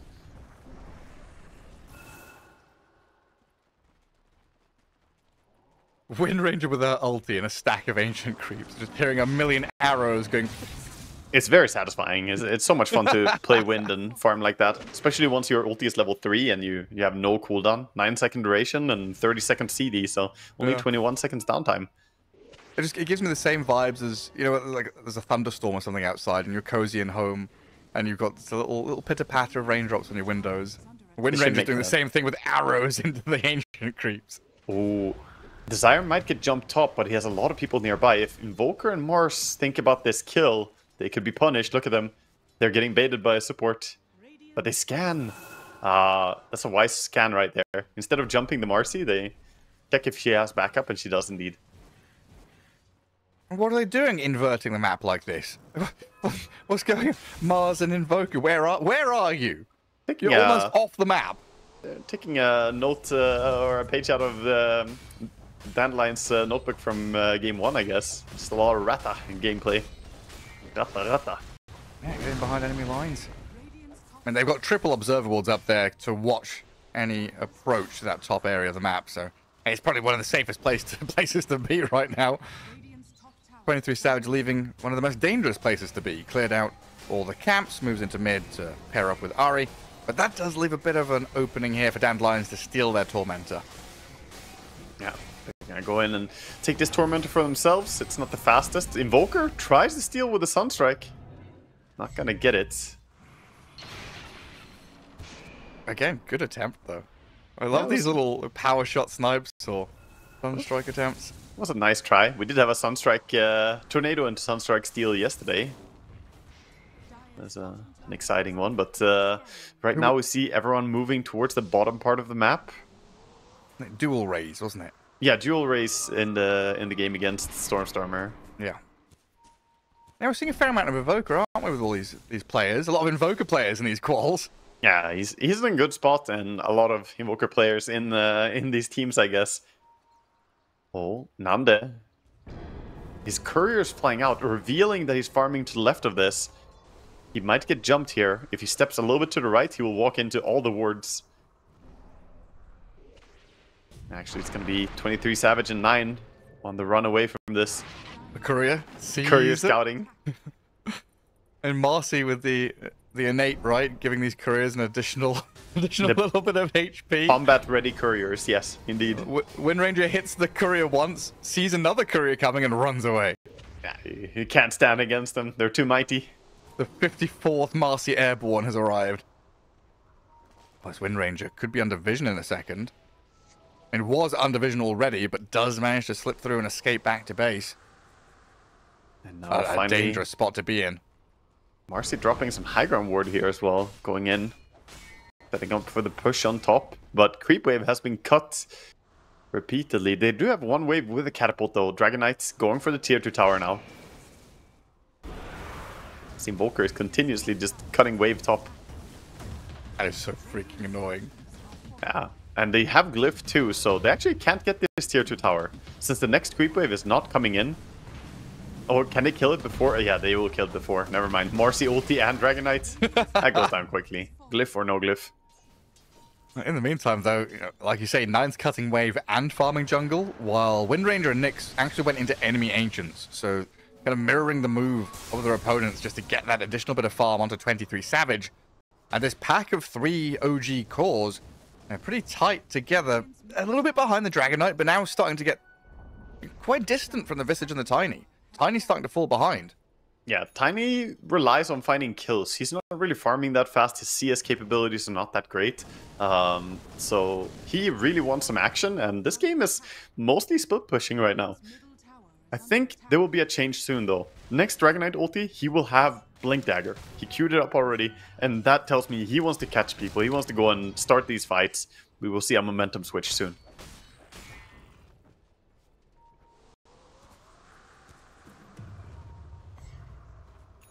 One 1-0 scoreline on DK. The hits creeps. Yep. 355 last hits. That's the big number. He's been greatly ignored, apart from the one time that he overextended mid and got bursted there. Seb at 006. Oh, this smoke. This is very aggressive by OG. They want to go in and take the fight. They break on the Visage. Ooh. Not the target they want to go into. I mean, now OG's vision has pretty much been cleared out, bar one observer ward on that very top edge of the map. Meanwhile, the Dire have like 5 observer wards that they've used from top jungle all the way through to Radiant base on the left side of the map. But Desire has to BKB on the Marcy to try and get away from what a the rest nice of the move. gang. And very nicely jump escapes. away and then TP. And they killed 9 in the mid lane with Nande making a jump on that Invoker. Oh, that's a huge pick. And now chasing for more. Mobe smells blood in the water, chasing Mars. Oh, Whisper. Links nice attempted spear. Doesn't land it. Mobe here with the golem dropped onto Savage and Whisper. Inside the arena, though, this Wind Ranger going to work with a big damage. Kills off Kidaro and Mobe as well. Now Ari with the Nyx Assassin stunning and chain disabling the Visage. Zapping down with the Mind Flare and the Dagon. And yeah, this Visage has been left completely alone. Dragon Knight and Marcy maybe thinking about coming in for another round because Visage is very tanky, withstanding the onslaught until finally falling to 23 Savage. And now the Dandelions full retreat. Whew. That was a lot of damage in one arena, and why Wind Ranger is so popular in this patch. She popped 6.6k damage almost in that arena. The Crystallis plus the Gleipnir doing so much work. That was all without Invoker as well. Yeah, I was surprised that the team of Dandelions couldn't stand up against her there, but that's the difference between the Bloodthorn approach and the MKB, right? You're going for this Bloodthorn to have some True Strike against Wind Ranger, but it does not give you True Strike in the critical moment when you need it. During her BKB win run, with the ulti popping, you can't really hit her that well. You have a little bit of accuracy. You have a 40% chance still, due to the Javelin. But, yeah. He's queuing up a Daedalus on Dragon Knight. I really... Yeah, he shifted it to MKB. Yeah, he's got to. Yeah, there's no way you go Daedalus against this. No, you got to answer the Wind Ranger. Somehow.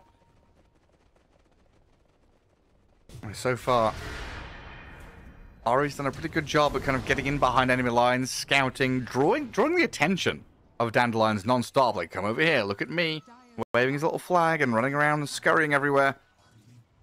Yeah, he's also going for more of a scouting build. He has a 4-staff. He's not leveling the Dagon the way we see some Nyxes do with a maxed out Dagon. This game against a Dragon Knight who he can't solo kill no matter what, you may just go for this build instead. Even Tiny is very, very tanky. Smoke coming out here from OG. I think they may have picked up on this though, as the mid creep wave is touching tower now. DK is frontlining it. Oh, Nande behind that tree. Does he have to BKB straight away? He does. And down to half health. And is he dead? He falls. The Wind Ranger with the help of the Sunstrike. He was in a smoke break position, but he didn't have perfect vision on them. The tree he was hiding behind was blocking his vision himself, so he didn't see them come close to him. And they knew that he was there. Gets picked off immediately, and now another catch. Yeah, an arena spear from Whisper this time. Yeah, is that a blood grenade? 31 minutes in to go on the Visage. He turned into stone form, but he's still going to get surrounded here. And in comes Mode Mudeng to slay him. This Wind Ranger is taking over the game entirely now. The combinations that OG have working out really, really well for them.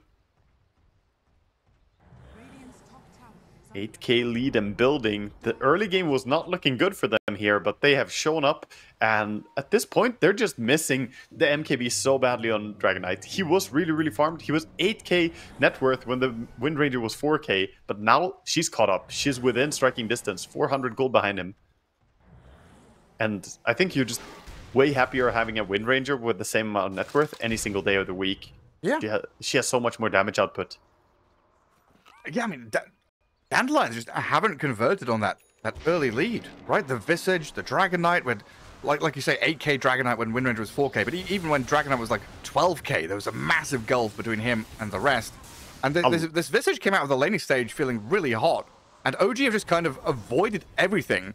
And I just want to keep giving props to Ari, right? He made so much noise and chaos on the map, along with, you know, Whisper and Nine playing behind tier 2s, behind Observer Wards with deep vision, that it's been so difficult to actually go forth and do stuff as Dandelions. Definitely. And a lot of it comes back to the rat gameplay that they did as well. The split pushing. Oh, ships in the dark right now. Double smoke. Well, Ari could have the advantage here. The Nyx sees the Visage, and 23 Savage going to come in with a chain disables. Thanks to Whisper's Arena. Now Meatball dropped on Mobe. Physical damage is heavy through the BKB. They've got Fatal Bonds on a few here, but Kidaro stuck in between 4 of them. Oh, poor Desire as well as Marcy trying to dispose and rebound and run away and hide. Maybe. No. Not going to happen. I think Seb outplayed Nanda really hard in that fight. I think Seb got jumped, he blinked away from it, then ST ulted the DK. DK couldn't move, and meanwhile Wind Ranger is just shredding people, so DK ended up going for a BKB TP outplay. And look at the Dragonite, 0 damage dealt in that fight. Literally nothing, infinitely more from the Wind Ranger. Jeez, that's a big old number, 7K. And then into Roshan as well. So the last, 3 fights, one by OG. They've got this Aegis now for 23 Savage to feel a bit more comfortable. They didn't just win the fights, they're absolutely dominating every single fight. It's not even close. Dandelions are unable to do anything because they don't have the tools to deal with Wind Ranger at this point. And I wonder how much of it goes back to the itemization choice. I liked the Orchid. The full Bloodthorn, though, instead of going MKB after Orchid, I think it's really hurting them.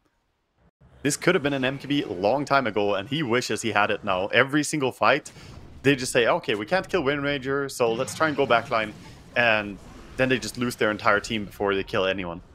Does OG have a backline? It's just Seb is the backline, right? It's literally Seb, yeah. There's 7 and 9. If you can jump 9, that's decent, but you have to jump Seb first, so. It's a good point. It's hard to jump anyone in OG. All of them are very tricky to reach. It's very hard. It's challenging to see them, never mind go on them. And now, potential danger for Kidaro. Yeah, I mean, it's not potential, it's just reality. Kidaro looks pretty dead, and a jump forward from Whisper looking for a little bit more. Is that on the very edge there? Well, misses his spear. Visage is outside of the arena. Wind Ranger is in deep, and a banishment there going to stop the Dragonite from retreating too quickly. Visage still full health, but not for much longer, it feels like. Getting chipped away at by the Wind Ranger, but can't go past the barracks due to the Tiny and the Marcy being there. OG are full steam ahead right now. They're going to steal the Tormentor here as well. No edge contested for Dandelions as they used a lot of resources. It's going to go their way. So does the Wisdom Rune, level 23 now, and counting on the Wind Ranger. Getting bigger by the moment. These supports are so fat as well. Look at them.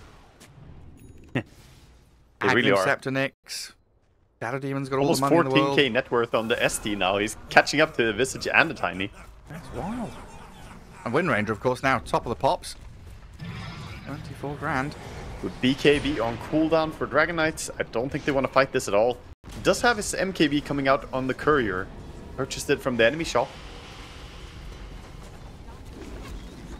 He's running over, trying to get ready to defend. Tiny's looking for the line here. Visage breaks the Lincolns on the Wind Ranger. Maybe they can jump her. SD though, is he ready? Toss back into the MKB Dragon Knight. Wind Ranger focus, dispose back in first life. In comes Whisper though, with the spear on the Dragon Knight. Nande is dying quickly, but they've got the golem to drop on to try and save him, but he's gone for 80 now and in the arena from Whisper. 2 trapped inside. Ari's there with a couple more stuns. There's Visage. He's turned into a gargoyle. He's being thrown around and sent back to his throne. Don't kill me, I'm just a little effigy. Look at 9 just drifting in. BKB's up, Whisper and 23 Savage giving a bit of backup covering fire. Sending Dandelions all the way back into their fountain as this bottom lane is just demolished. Absolutely bullied out of their own base here. Into the fountain they go, and OG have no intention of stopping. You're gonna keep pushing, Alacrity up, Solar Crest up. Power falls so fast. DK, have you got buyback? DK? No. Oh, right, well, these buildings are ours then. Well, we'll take another one then. Maybe another building. And another one. There goes top. Right into that final lane of barracks. 30 seconds for DK. No chaotic offering. No unleash. And you've got, yeah, refresher on the Mars. So if he wants to go Blink Arena, he can. And Aghanim Scepter on the Nyx now. He burrows, actually, sits down here, down on the low ground. That's the Force Staff if he wants to relocate forward. There's the jump. Whisper with the Blink Spear. Refreshes up and spears down Mobe, who's dead for a minute. Catching Visage in the arena too, forcing the stone form for now. I think OG much happier just to go back to focusing buildings. Yeah, actually even gonna back out here. I think they're thinking about resetting. Maybe they keep going though. Tiny is dead for 40. Attempted spear back, didn't get him. And another Tornado EMP. There's just so much stuff that's displacing you, sending you skyward. The Dragon has to make a move in with Nande's BKB, but there's a disruption to save 23 Savage to allow his own BKB and ulti to come out and clear through them all. GG called, and OG will progress. Ay. They'll lose the game, and OG redeemed themselves after what was a tough start. Whatever, man. First game of the day. It's true. Very true. And the best of 3 is going to go the way of OG here. They stay alive in this closed qualifiers, and sadly Dandelions